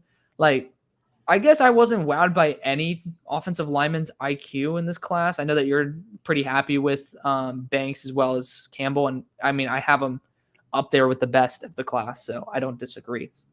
But I just wasn't wowed by anybody except a Johnny Cornelius. I don't know what that's about. But it's like I didn't see a Johnny just knows what's up. But he processed it right. The fact that I saw that improvement over the season was something I really did like about him. That's why I gave him a little bit more credit than maybe what I should have. But I love seeing development from players. His mechanics are weird because he has this weird ass stance that we talked about. I don't get it. But he's also someone who is a little bit more of a hunter. He likes to seek out contact. He's not going to necessarily be somebody who is a pancake machine. But I also think you don't see very many guys who are pancake machines who don't have very long arms, because you have to really catch guys off guard and you have to be able to fully control them and just destroy them. But someone who actually doesn't have very long arms, because I know you're talking about that he has length. It's not confirmed, but it's 33.4 inch arms, according to one of the sites I saw. Emory Jones. So really, apparently, I did see him get outlengthed by. Oh wait, no, I'm lying. That was Ernest Green. He got outlengthed by Chris Braswell, and I was like, "What in the actual hell?" And I have it here noted for Emory Jones too. So apparently, Chris Braswell really knows how to use his length. Pause. But I really did love Emory Jones. He's one of those guys who's a punisher. I thought that's why I also lended very well to him potentially moving to the guard role. I love these guys who do seek contact and get a little bit overzealous. I really do appreciate that about them, but sometimes it can lead to them being out of position. I did see him identify a little late on a switch move. So like we're talking about, I did see that become a little bit of an issue. I'd say he's a nice explosive mover. He gets too toesy. So I don't know if you saw that, but that was my biggest issue with Emory Jones. He leans way too far, nose over the toes. And that's why he got yanked quite a few times. He ends up doing his one arm reach out, but he also has possible length concerns. He got outlengthed by Chris Braswell with sub 33 inch arms. Apparently, according to the website, his 33.4 inch arms. His initial anchor has been relatively spotty, but he has a really, really good re-anchor. In the last play of the game that I saw of him, he ended up getting pull ripped because he was too toesy. So big issue with Emory is the fact that he just needs to sit back on his heels. But, he's feisty, he's athletic, he's powerful. It's a great floor to have. But I do think that when guys are coming out at full speed, that initial absorption of contact is not as good as what I'd hope for. And that's why I think he could end up having to move to guard, but that chance is relatively low. Yeah. There you go. Sick, dude. Those are the tackles. Can't wait to finish. We just straight up did 2 hours of actual content. That's insane. We don't do that. So I guess we should get to the. Let's do to the BS. Get the BS stuff out of the way. BS. Deep down, I want to go grab a drink, but you know what? I have a room temperature Fairlife protein shake here that's going to make us survive. Gatorade, cucumber lime. I hear that stuff is awesome. It's great. Hear that have you ever watched A Good Mythical Morning? This might occasionally. So they ended up doing a Gatorade taste test, and Rhett ended up grading that as a 100 out of 100. It's good. Deep down, I've just wanted to try it ever since, and I just haven't. It is the best Gatorade I've ever had. I'll say that. Okay.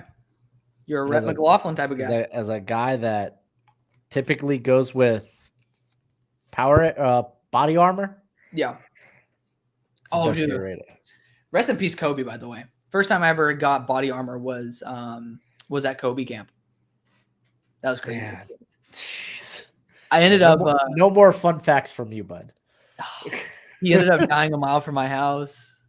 I ended up training at a facility. So on a side note, do you RIP want to Kobe. start with American cuisine or college logos? I'm in the mood for some football. Let's start college logos.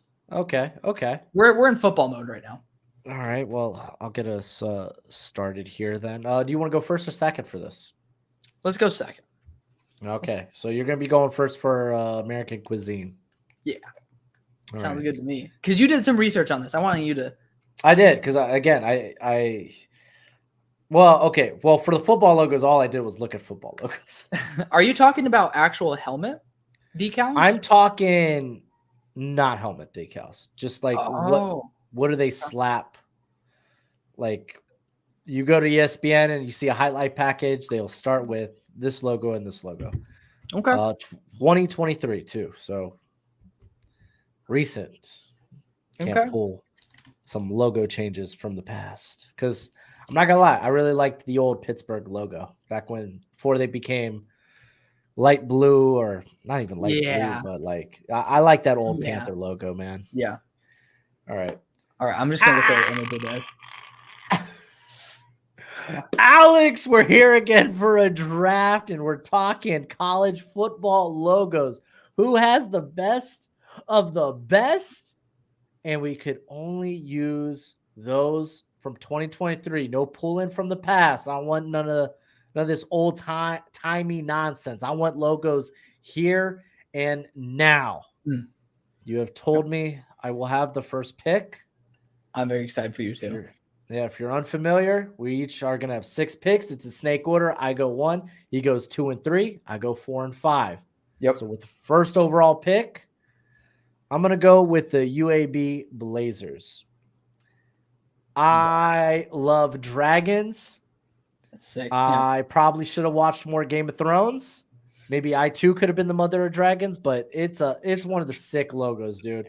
You identify as a mother now. That's right. A mother of 3. A mother of 3. No, 5 if you include my dogs. Gojo could be a pain sometimes. That's true. I'm just joking. But yeah, dude, I was so sad when their football program went away. I was like, they got one of the sickest logos. No, come back. And they did. I'm so happy that they're back. And I think it's Trent Dilfer that's there.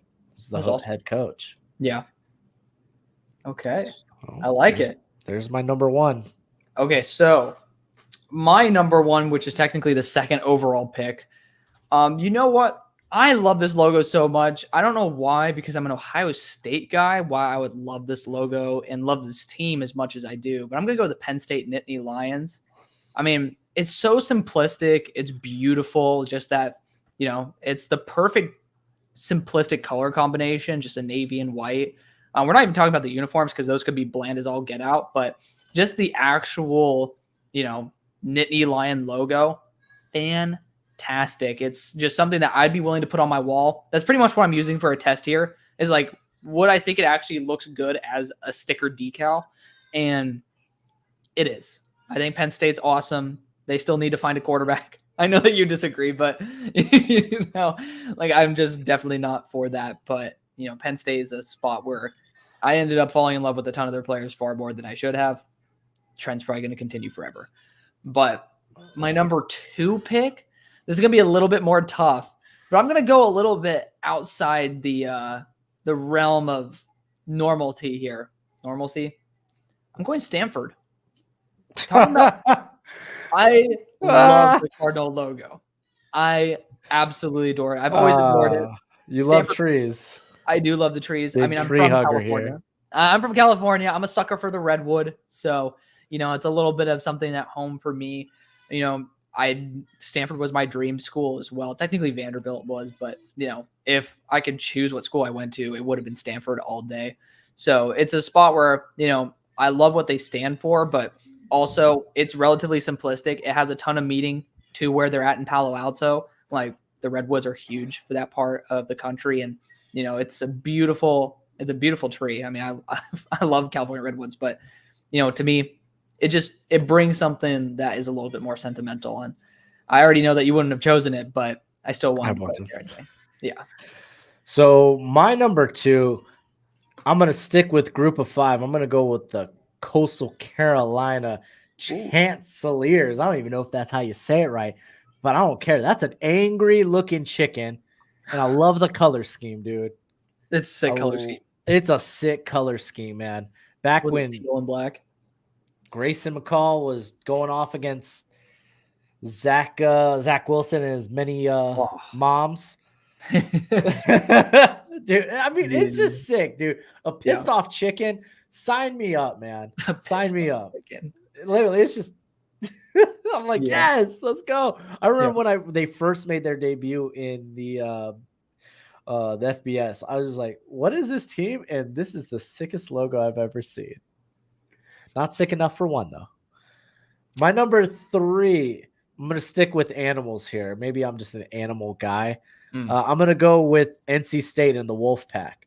I'm so happy they changed it from that just the N in the C in the state, and they actually got the wolf up in there. It's a good-looking wolf. It's a good logo. It's a very good-looking wolf. And I mean, Wolf Pack, that's just back in the day when I was growing up, WCW was popular. You had the NWO. Then you had the Wolf Pack. Yeah. It was all about it. They were red and black as well. I'll take it. All right. You know what? Oh, man. There's like 4 of them that I want. And you could take 2. I know. I'm going to go for the University of Kansas Jayhawks. Yeah, it was on my board. Yeah, that is like they have one of the best logos around. I mean, it's a bird that is, yellow, red, white, and blue, and doesn't look stupid. Like it has a huge ass head, but they still made it look presentable. And this is off topic technically because we're not talking about the uniforms, but they're probably the only university that I think genuinely can pull off an all blue uniform perfectly.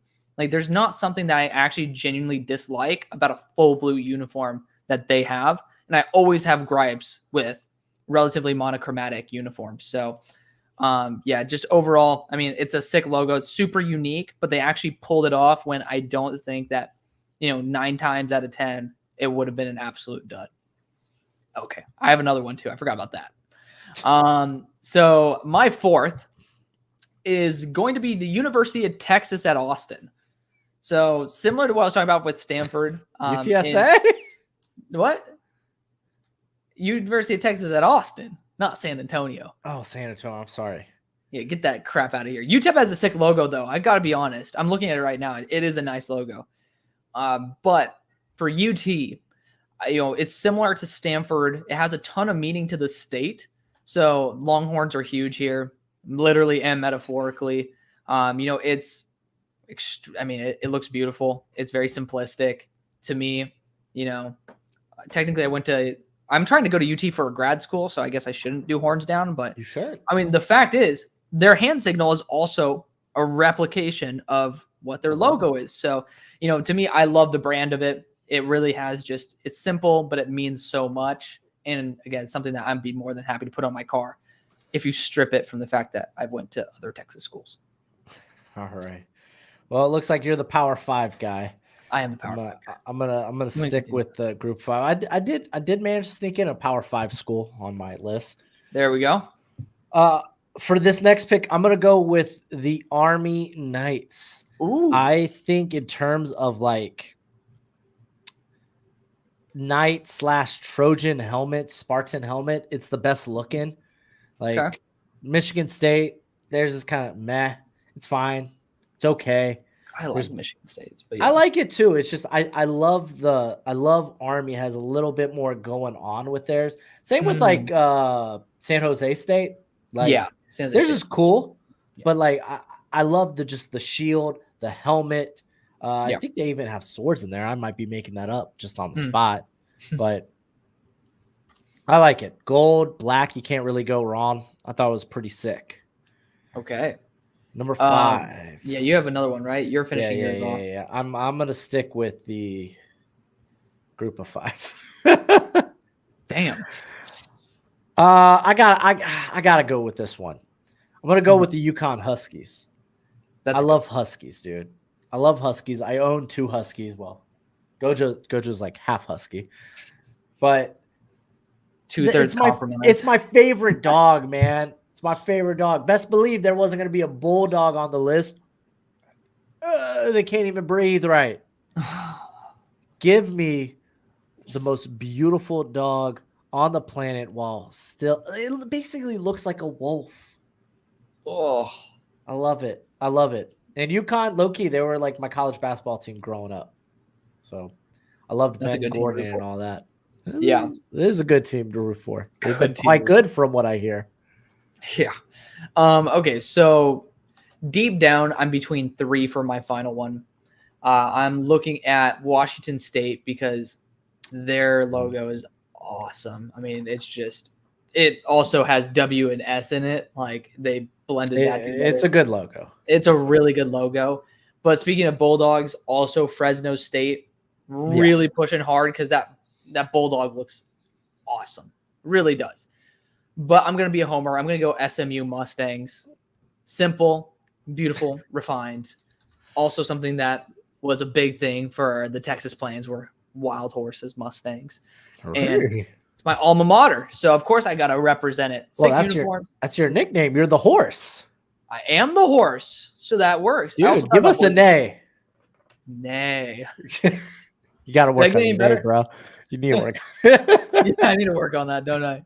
But like if I were taking my homerism out, I would have taken Fresno State. But well, you have a chance. You have the last pick here as well. I just did that.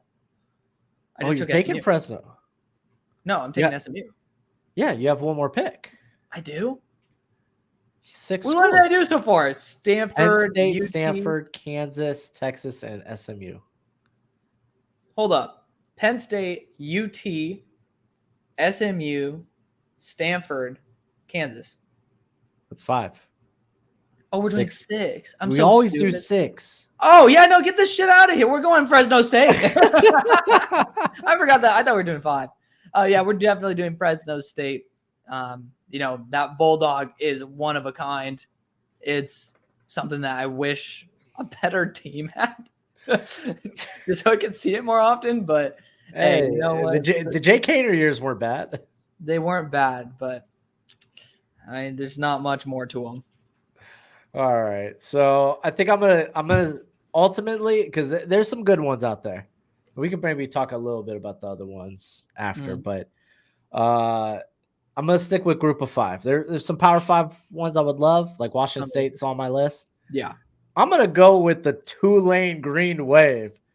Oh my gosh, they gave that wave some charisma. Yeah. And honestly, the color scheme is great. That light blue and then green. Heck yes. Similar. Let's go. Miami was never even in the conversation for me. I mean, it's just a U with 2 colors. I thought they would be, and I was looking at other logos. I was like, I don't know if you're in my top 20. I love the logo, but I'm not choosing it over other logos. Exactly. If that makes any sense. Tulane's great though. Tulane's great, yeah. They were a must. I really wanted to go Washington State. They were up there for me too. They're so awesome. It's a good logo. Great I had Florida as well. That's a very good logo. Yeah, it's a nice gator. It's nice. You definitely didn't see Stanford coming, did you? I didn't. That was a curveball. That was a curveball. Tech actually was kind of one that I was debating too. Okay, I had Missouri on my list. I thought they were the coolest cat looking logo up there. I had the Gamecocks. Yeah, South Carolina has a good logo too. But I don't think I could have gone bird twice. I went a bird once. Well, what did I do? A tree, a bird, a cow. Yes. Hey, birds live in trees. And then a dog. This is true. I think if I couldn't get UConn, because I thought that might got taken. I had Northern Illinois just in case. Okay. But just because I like Huskies, I think it's fine. It looks more regal than UConn's, but UConn's is just, it looks pissed and ready to go. I would have debated going Memphis as well. Memphis was a thought. They have a nice logo. Vanderbilt, it's a star. Yeah. Honestly, simple. I liked their V better. Yeah. I mean, actually, if I had one more vote, it would be between Washington State and Clemson. That tiger paw is sick. Okay. I had ECU up on my list too. The Pirates, The Pirates, yeah. like purple and yellow, is just a good. It's a good uniform scheme. Yeah. Yeah. Also, University of Virginia. It's a V with like pirate swords. That's Cavalier swords. Cavalier swords. Excuse me. I don't know. I feel like Cavalier is like legal. They're more like I don't know where I'm going with this. Fencers, maybe, because that's what the swords kind of look like. They're like rapiers or whatever. Yeah. Yeah. I can see that. I actually really like fencing.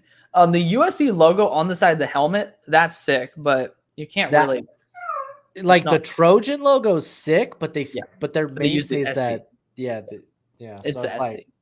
Because I just saw Dixon Way comment that, and I totally agree. Yeah.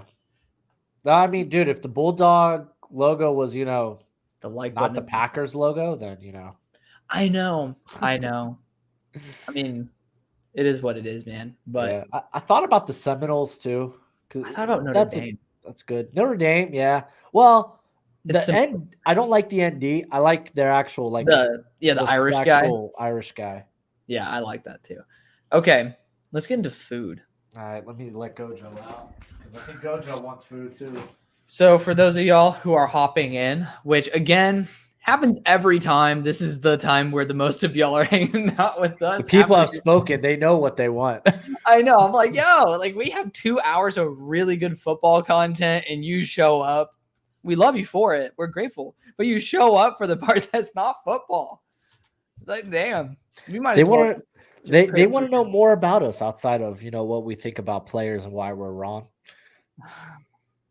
That's very true. Okay, so we're doing American cuisine, right? Yeah. You want me to intro it? Yeah. Well, I mean, you're going to repurpose this, I assume. I did with the others too. I could tell because you paused and then just completely relaunched into your intro mode. And I was like, oh, right, we're doing this. We're doing it. Let's go all the way. All right, hold on. I got to pull up American food though, because apparently it's going to be a little different than what I've been thinking. I mean, you could. You can correct me, by the way. I'm more than fine audibling. Well, Dixon, welcome. You were just browsing YouTube? Well, hello there. Oh, no way. What do you mean? Where's that? Oh, okay. I thought that Dixon was just chilling on YouTube. He saw this and he's like, why not? I'm like, I don't know why you'd be here, but. When in Rome. Yes. Dixon said food's always a good topic. Very exciting. I mean, this ended up making me sound on like LGBTQ, but I was going to actually end up making another channel called Closeted Fat Ass because like I don't look like a fat ass, but like deep down I have the spirit of one. Like that sounds like I'm someone who's overweight who is also gay. Which just or maybe like just like, gay and it's like gay mukbang. Yeah, gay mukbang, like the closeted fat ass. That sounds like a porno. I'm just gonna say that. Welcome to this part of the stream. Wait, you haven't done the intro yet, so luckily this is not going to show up. No, this gets cut. See, this is what y'all get to experience. But yeah, Closeted Fat Ass was actually going to be the name. I'm debating putting an extra channel out there for just me doing food shit, but. Well,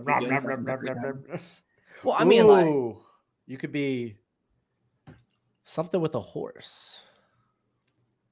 The horse's ass. I am an ass sometimes, so that's what I love about you. The wheels are coming. See, we balance each other out. The wheel. Should have saw our draft stream. God, you should have seen when we did a mock draft and you're going off about the Bills not being able to move up. You're like you took that personal. Dude, that was I know. Some of my fans were like, "Bro, what the fuck?" Hey, you crap on my trade once, not twice. 3 times. I did 3 times. You did, yeah. I'm pretty sure I let you have your way in all those situations too. You could have denied him. That ain't my fault. The hell? You kept denying my crap. All right, you ready? Oh my god. I'm trying to see what actual American foods are, apparently. Just type in American cuisine. I'm looking at pictures on Google. That's what I'm looking at. American cuisine. You're looking at pictures on Google? Well, I mean, it's an easy infographic. I'd rather not have to read through an article while we're doing this. It's nice to just have a quick reference. On side note, Dixon, yes, the Falcons ruined everyone's mock draft. To be fair, I think the Chargers or Cardinals not trading probably ruined a lot of people's mock drafts too. A lot of people expected someone to come up for McCarthy. Well, when Daniel Jeremiah ends up saying for sale when talking about the Chargers pick. Yeah. Oh, dude, I was in on the Chargers move in like this whole draft cycle because I just figured, give Jim Harbaugh all the picks. Yeah. Like, funny enough, in that trade, I had him going J.C. Latham. Yeah. Never was. That was all the rumors. J.C. Latham going 5th overall. Didn't happen. Low key, might have been a better decision than Alt for right tackle. Based on me just watching more and more JC, dude. JC, man, I underappreciate it. It feels a little, I feel like back to that Georgia game, I was like, man, JC. Yeah. I think it's just because he was stuck in such a tough class. It really was. I mean, we were debating, like, we had legitimate top tier starting tackles. Like, my tackle 1 from this class, Emory Jones, has pretty much the same exact grade as Fatanu, who was my tackle 4. Like, granted, I mean, actually, you know, when it comes to think of it, I mean, I never thought Alt would ever be a guard. I never thought Foshnu would ever be a guard. And I still worry that my top 2 guys could have to move to guard because of length concerns. Yeah. It could be a bad class for that. I'm looking at Dixon saying, man, my mock was ruined. My mock actually held up pretty well. It did you did. I was shocked because I guarantee you the last 2 years, no. Shattered. I mean, I think for the most part, like, it was a relatively predictable draft in terms of rough ranges where people will go. It felt that way. So, Gojo got a sneaky tongue right there, dude. You gotta watch out. The amount of times where I'm like, Gojo, what are you doing? And then he just French kisses me. He'd be slipping. All right, you ready? You ready to eat, bud? Not you. Let's do it. All right, let's do it. Alex, I hope you're a hungry boy.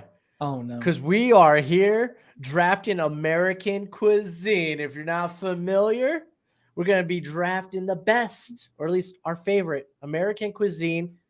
And it's going to be a snake order. Because in this, you're going first 1, and then I get 2, 3. You get 4, 5. As the good Lord intended it. If you don't do a snake order for your drafts, what are you doing? What are you doing? What are you doing? All right, so I'm ready, Alex. I'm curious where you're going to go at number 1. I had an obvious number 1. I'll say that. Yeah, I don't. I mean, okay, to be fair, there's a lot of good stuff on there. But for me, I was like, okay, this for me, though, is... Okay. So for me, I will be saying with an asterisk, this is Americanized. So this doesn't have to be American pure origin. Everything is Americanized. This is fair, but I'm talking about, like, pizza. You could say it's pure Italian. Like, but if I'm trying to do, like, a deep dish pizza, I can have a variant that's pure American. But my first, which is going to end up not being what you thought, pizza. I think I thought you were going with pizza for a second. No, because I am going to classify that primarily as Italian. Okay. I will say pizza wasn't on my list. Pizza is the Americanized pizzas I'm not the biggest fan of in terms of my top 6. Because it's a deep dish. Deep dish is awesome. It's not top 6 for me.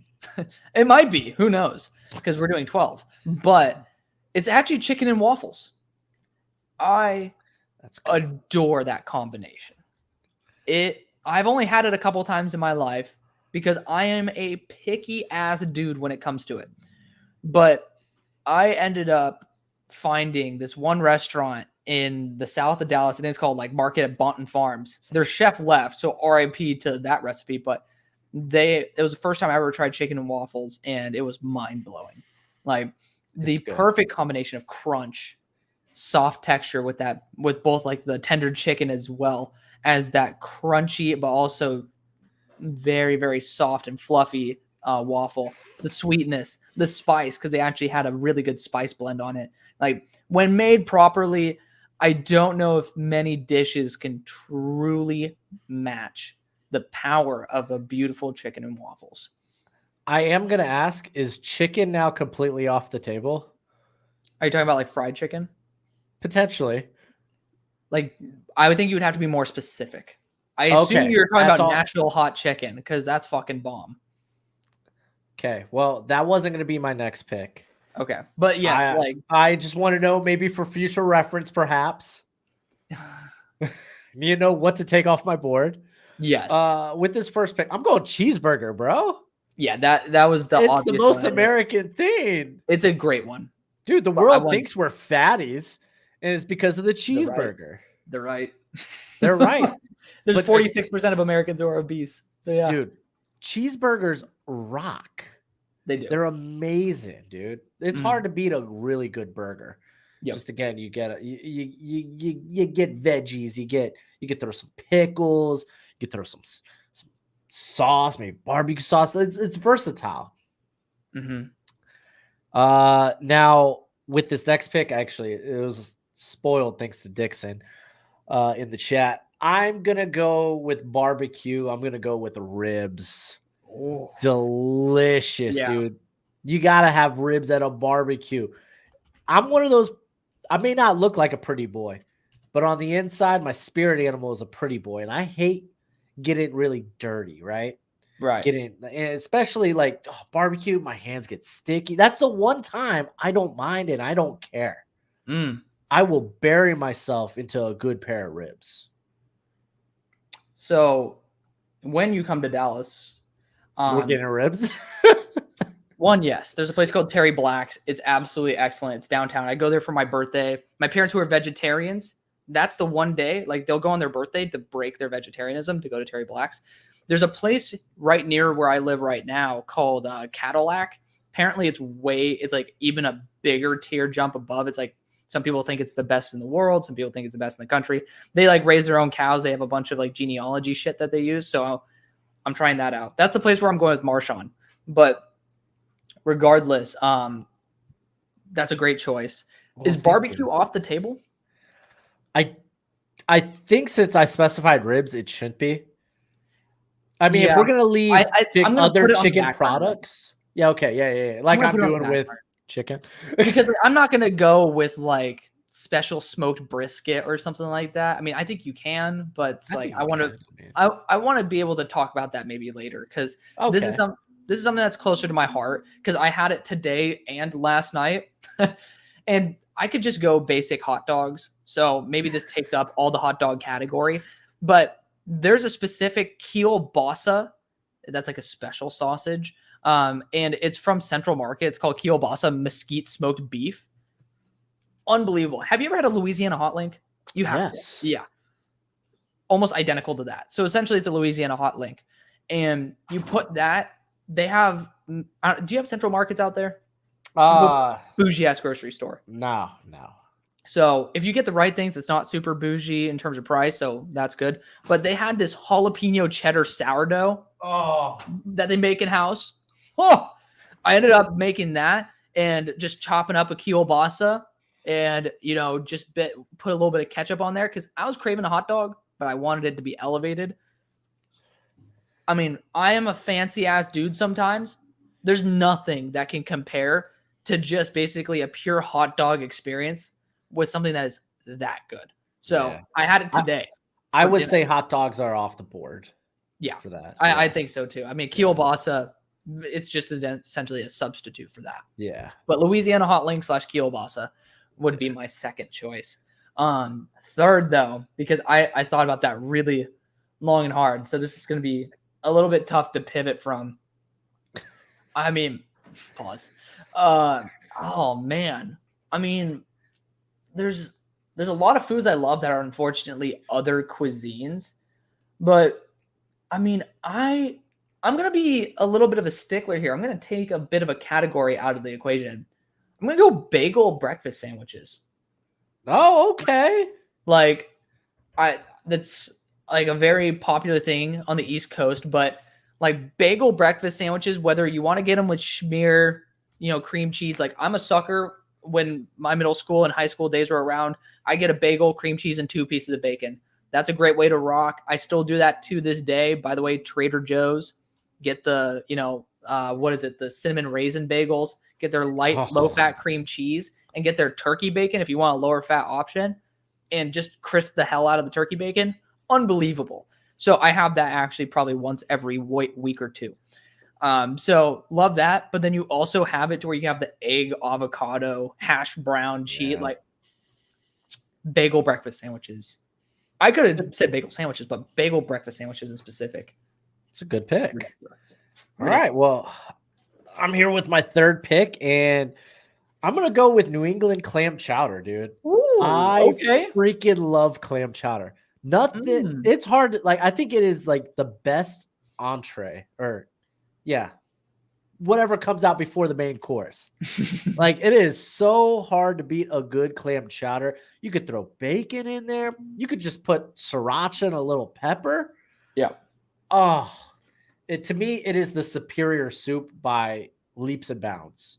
Love me some clam chowder, man. I respect that. Oh, I immediately knew that sucker was going to be on my board. Oh, all right. So this one, I'm going to be going back to Louisiana, and this is tough. This is real tough, actually, because you going Gator? No. Oh, I was like, there's I'm going to be straight up. Louisiana crawfish, so good too. Oh, got reminded of that. I had crawfish a month ago, dude. Yeah, Louisiana cooking is top tier, the best I have ever eaten in my life. Don't tell my wife was in Louisiana. I think that she might agree. Was she with you when you were out there in Louisiana? Or is it Virginia? But we did. No, she's only been in Arizona, man. We did go to Louisiana before we went to my sister's wedding in Virginia. Okay. And we tried a couple of places, which was nice, but man, can't get that full experience. You gotta go to you gotta spend a week or week and a half there if you really want to get that full experience. But yeah, going down there during crawfish time is beautiful. I'm gonna go with a po' boy though. I think ultimately I settled on the po' boy. You can actually have crawfish in that po' boy. It is one of the best sandwiches you're ever gonna have, whether it's oysters, whether it's shrimp, or again, if it's seasoned, crawfish. Love it. We just had a Cajun style restaurant open up a few years ago called the Parish, and they do crawfish boils, which it's frozen. Good. I'll get what I can get. It is what it is. It's not the same as it is fresh. Few things are, but it's still hella good. But they also do one mean freaking po' boy. Man, there were a couple of things I could have done. Gumbo was up there. I love gumbo. Gumbo is nice. But you know what? I'm going to continue a nice Southern tradition here with it's my fourth overall selection. It is your fourth. I'm going mac and cheese. Dang it, dude. Let's go. On my list. Okay, mac and cheese is phenomenal. I have mac and cheese, fun fact, a minimum of 3 times a week. I'm not joking. Minimum 3 times a week. I think that it's extremely versatile. It's way more versatile than you expect it to be. Oh yeah, dude. I mean, if I'm ever just in the mood to be lazy, which is a good amount of the time, I get the what is it? The Annie's? I don't know, the grass-fed one. Okay. The regular ones have a weird metallic taste to them, but I get the grass-fed ones with that aged cheddar, those shells, and then I just toss in because I get Tyson seasoned chicken from Costco, like the chicken breast. Pop that shit in the air fryer, and then I mix it all together, chop it up. Oh, unbelievable! I mean, it is so versatile. You can use it as basically the base for anything. If you want something that's bland to have flavor, just use that as a base. There's macaroni salad for a reason, by the way, because it's a very good foundation. But mac and cheese, man, you can dress it up, you can dress it down, and either way, you're going to want to finish the bowl. Literally, my wife, the best thing she makes is a buffalo chicken baked mac and cheese. Golly, it's so good. Fuck. Oh, okay. I have to do another one too. You do. Fuck, dude. I mean, I'm trying to think of stuff that's actually American. I mean, You know what? How can I be American without talking about a really high quality steak? Whether you want to go for, a T-bone, New York, or I mean, I am just, call me bougie. I'm just not a huge fan of marbling. I'm a fan of the filet mignon. Like, there's nothing more special than when well, I guess if you have a really good ribs, that might be able to compete. But if you're just craving protein, it's hard to get as satisfied as a perfectly cooked steak. I don't disagree with that. Yeah. I mean, All steak right. burgers, like, very versatile. I'm going to go back to the chicken well, and I'm going to go with buffalo wings. Yeah. I Dude, mean, it's a incredible. staple. Yeah. No, I dare you. No one is ever not in the mood for buffalo wings. It could bone in, it could be boneless. A variety of sauces. Sign me up. I love it. I want it. That's why when you said chicken earlier, chicken and waffles, I was like, oh, I hope this doesn't just eliminate chicken altogether. No, that would be lame. That would be lame. Dude, right? So my last pick. I'm stuck between 3 options. Okay. And I think I got a draft for me. I'm going to follow my heart. And I'm going to go with a Reuben sandwich. Ooh, that's a good one. It is. Okay. It like when a place can do a Reuben sandwich right, it's hard to beat a good Reuben. If I go to a restaurant and I'm going, I never know what I'm going to order. I never know. Right. And I just looking through, I was like, what looks good? I see a Reuben and that's it. I was like, okay, let's see how this place does a Reuben. If they can do it good, it's probably going to be the only thing I get from that place. I've never had a Reuben. Fun fact. It's so good, dude. It is almost like the only time I like Thousand Island. Is it? I thought it's Russian dressing, not Thousand Island. Thousand Island's the base. Close enough. Yeah. Cousin. It is adjacent. It's basically. Dude, I'm so excited for when we do like South American or like Latin cuisine. Oh god, I'm really gonna have to research that. Dude, like Latin cuisine. I'm talking about Spanish food as well, like Mexican, all that stuff, like Latin America. Like, we'll have to do a top 10 for that though, because there's a billion different items for them. They're just ridiculously good. Okay, is this my last selection? This is your last selection. Okay. The thing is, I had it and I already forgot it. That's the. I was like, damn, I got all excited for no reason, and then I just lost it. But do you want to go back down the barbecue route? Because you did. I was debating about that earlier. I was debating it, but I saw a picture of some food and it got me all excited for some reason, and it's really bothering me because I can't find it. It's weird how food does that to people. I know, like. I just started going down the rabbit hole. I saw some popcorn, but I saw something before that I really, really loved. Philly cheesesteak sandwich. That's good. That's good. I was like, wait a second. It was because you're talking about a Reuben. Man, I had a buffalo Philly cheesesteak sandwich once. I mean, I've had the real Philly cheesesteak sandwiches. Those things are mind-bogglingly good. But like, you can have so much versatility to a cheesesteak by adding, special ingredients like some extra buffalo sauce or, just changing up the meat to a chicken. Like, I mean, you can talk about Jersey Mike's all you want. Those are my favorite Phillies. Doing chicken instead. Exactly. Like, you can just do so much. And I'm glad that you said the Reuben because I forgot about the Philly cheesesteak. It is. So when I had Reuben / Philly cheesesteak. Yeah. Just in case one of them got taken, I could get the other. Those sandwiches are king. And I'm glad that we got to represent both of them because if I haven't had a Reuben, so I wouldn't have suggested it. I'm glad that you chose the Reuben over the Philly. Yeah. Well, shoot, let's go back over our mouth-watering picks. I know. I'll start with, you had the first pick. You had chicken and waffles. Then you went with hot dogs, kielbasa. Yeah, kielbasa, but hot dogs. Yeah. A bagel breakfast sandwich. Good breakfast sandwich is hard to beat too. It is really tough. Sandwiches in general. Yeah. Mac and cheese, steak, and Philly cheesesteak. I was actually really mad you took mac and cheese, man. Dude, I know. Oh. Mac and cheese. I was like, oh shit, I should have gotten that earlier. Yeah. So I went cheeseburger, then I went ribs, clam chowder, po' boy, buffalo wings, and a Reuben sandwich. The other two that were fighting for that Reuben was biscuits and gravy. It's just as American gets. Yeah. But I feel like it's easy to really screw up biscuits and gravy. Mhm. And then I also had nachos.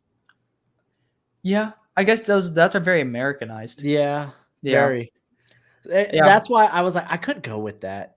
Yeah. Like, it just felt dirty, but I'm very happy with both our drafts, and now very they're really hungry.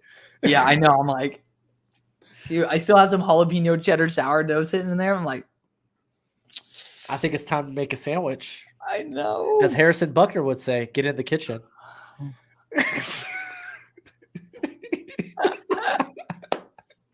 God bless America. I love Harrison Buckner. Oh It's just my a funny joke.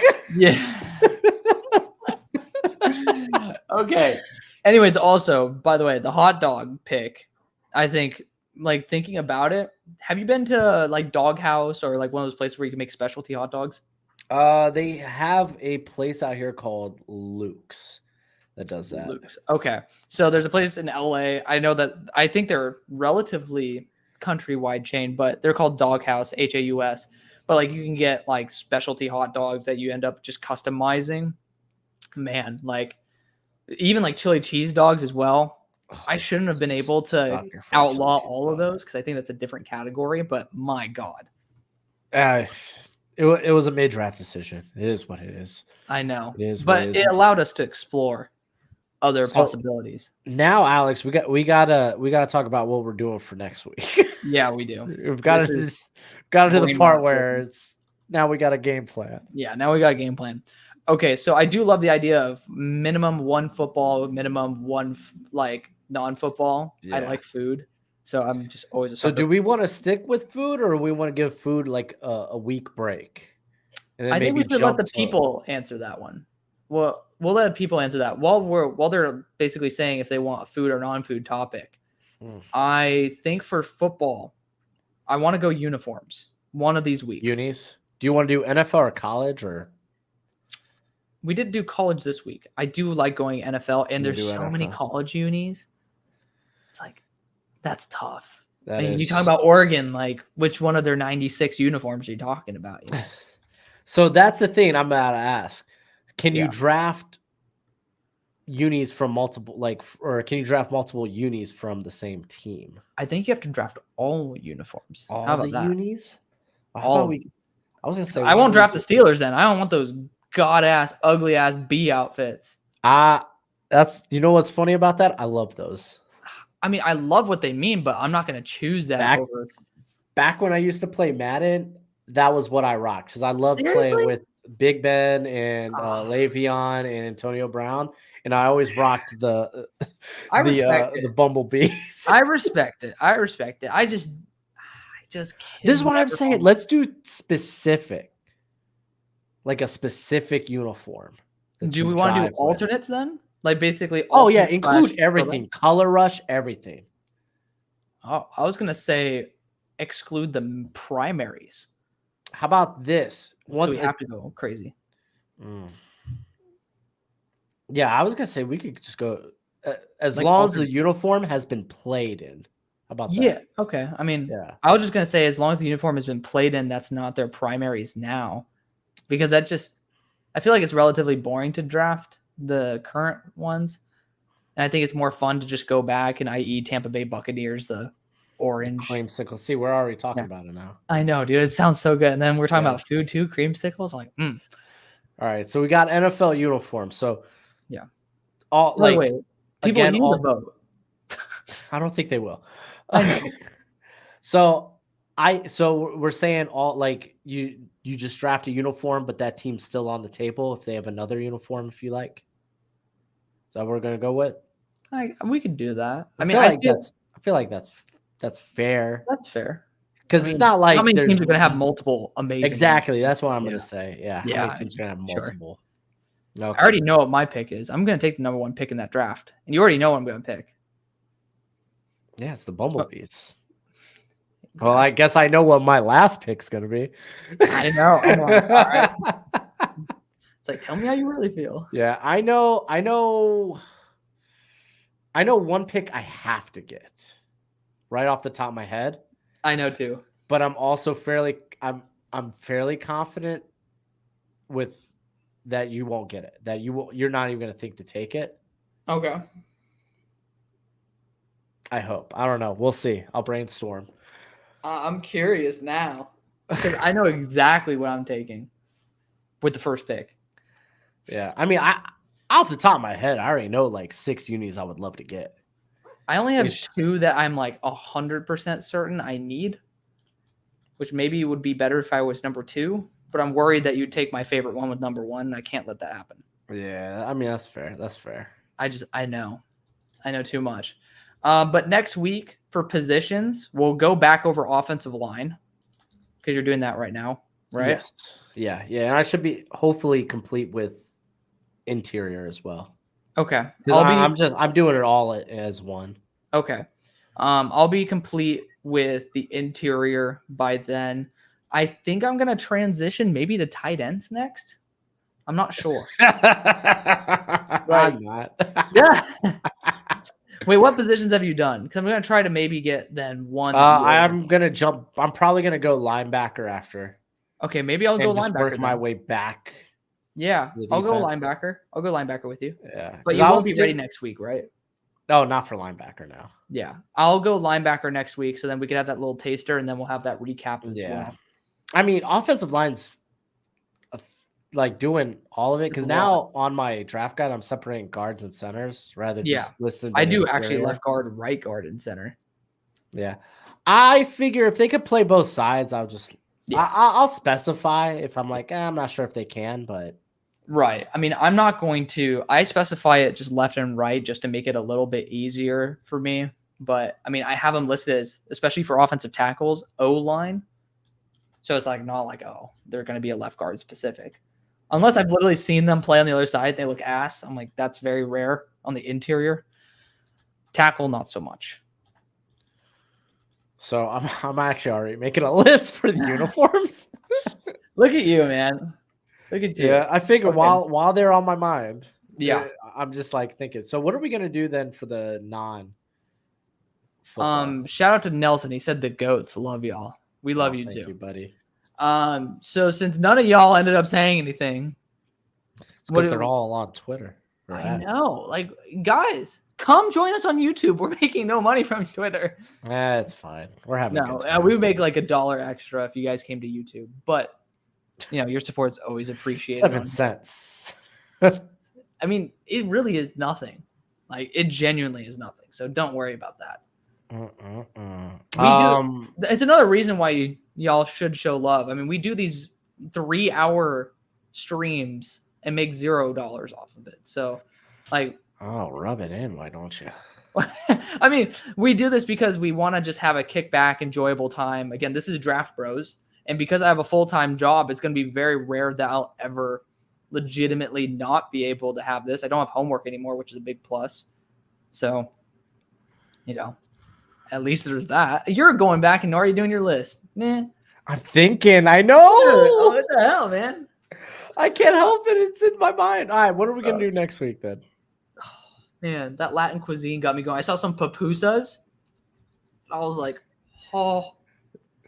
Have you ever had a pupusa before? No. Oh, I mean, my God. You haven't lived until you had one. I had a dirty joke. Boy, is like pussy joke. Wow, Alex, potty mouth, and yes, I'm basic. That's where my head went. See, all right. So my head will go later. So, do you want to do like let's get away from food. Okay, we'll dodge food for a week. Do you want to do like here were some of the ones that I had listed. We could do like a colors draft, like the best of that color. Okay. We could do shapes, the best of that shape. I like. Oh, are you talking about like in general, or are we talking about shades of a color? In general, just like no, not like if we do like yellow, I draft the sun. type of thing. See, I was going to.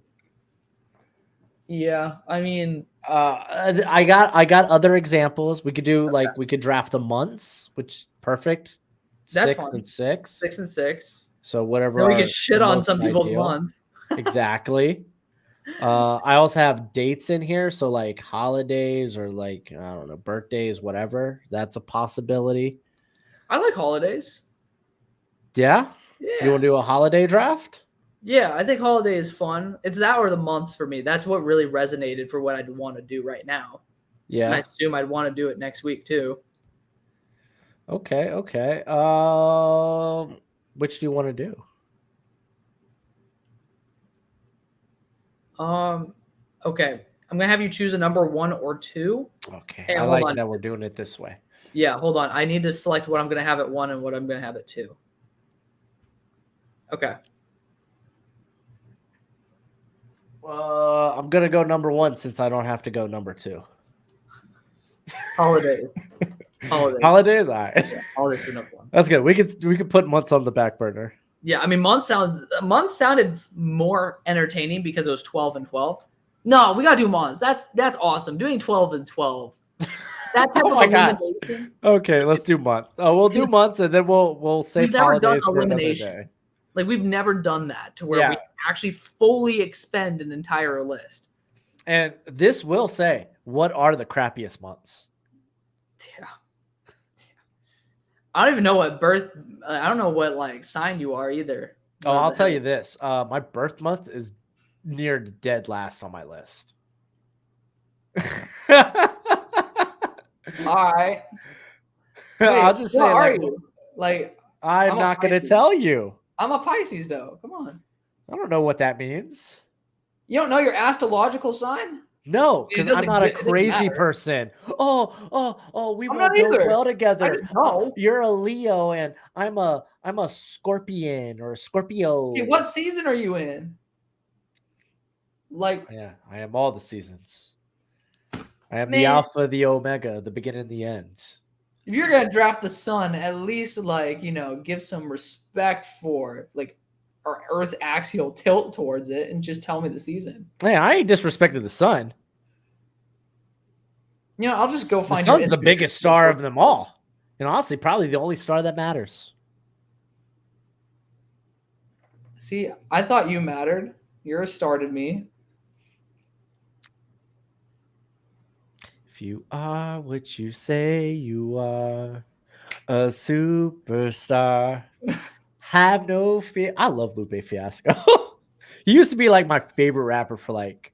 Welcome to Brain Rot. Again, the highest amount of viewage over the entire fucking stream is Brain Rot time. Oh, this is good though. This is good. Golly, dude, I keep looking at these foods. Oh, I know. And you're putting it on the back burner. I'm telling you right now, let's toss in a food one next week because we're not going to have we're that. We're doing 3 drafts? Dude, we're going to talk about O-line again. That's it. Okay. You know what food? What food, Alex? You ass. Big boy. No. Okay. Are there different types? I'm just saying, determining on the time from shower. Fresh off the toilet.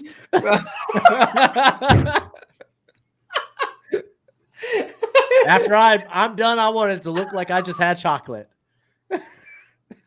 It's like, I don't need a bidet. I got my girl.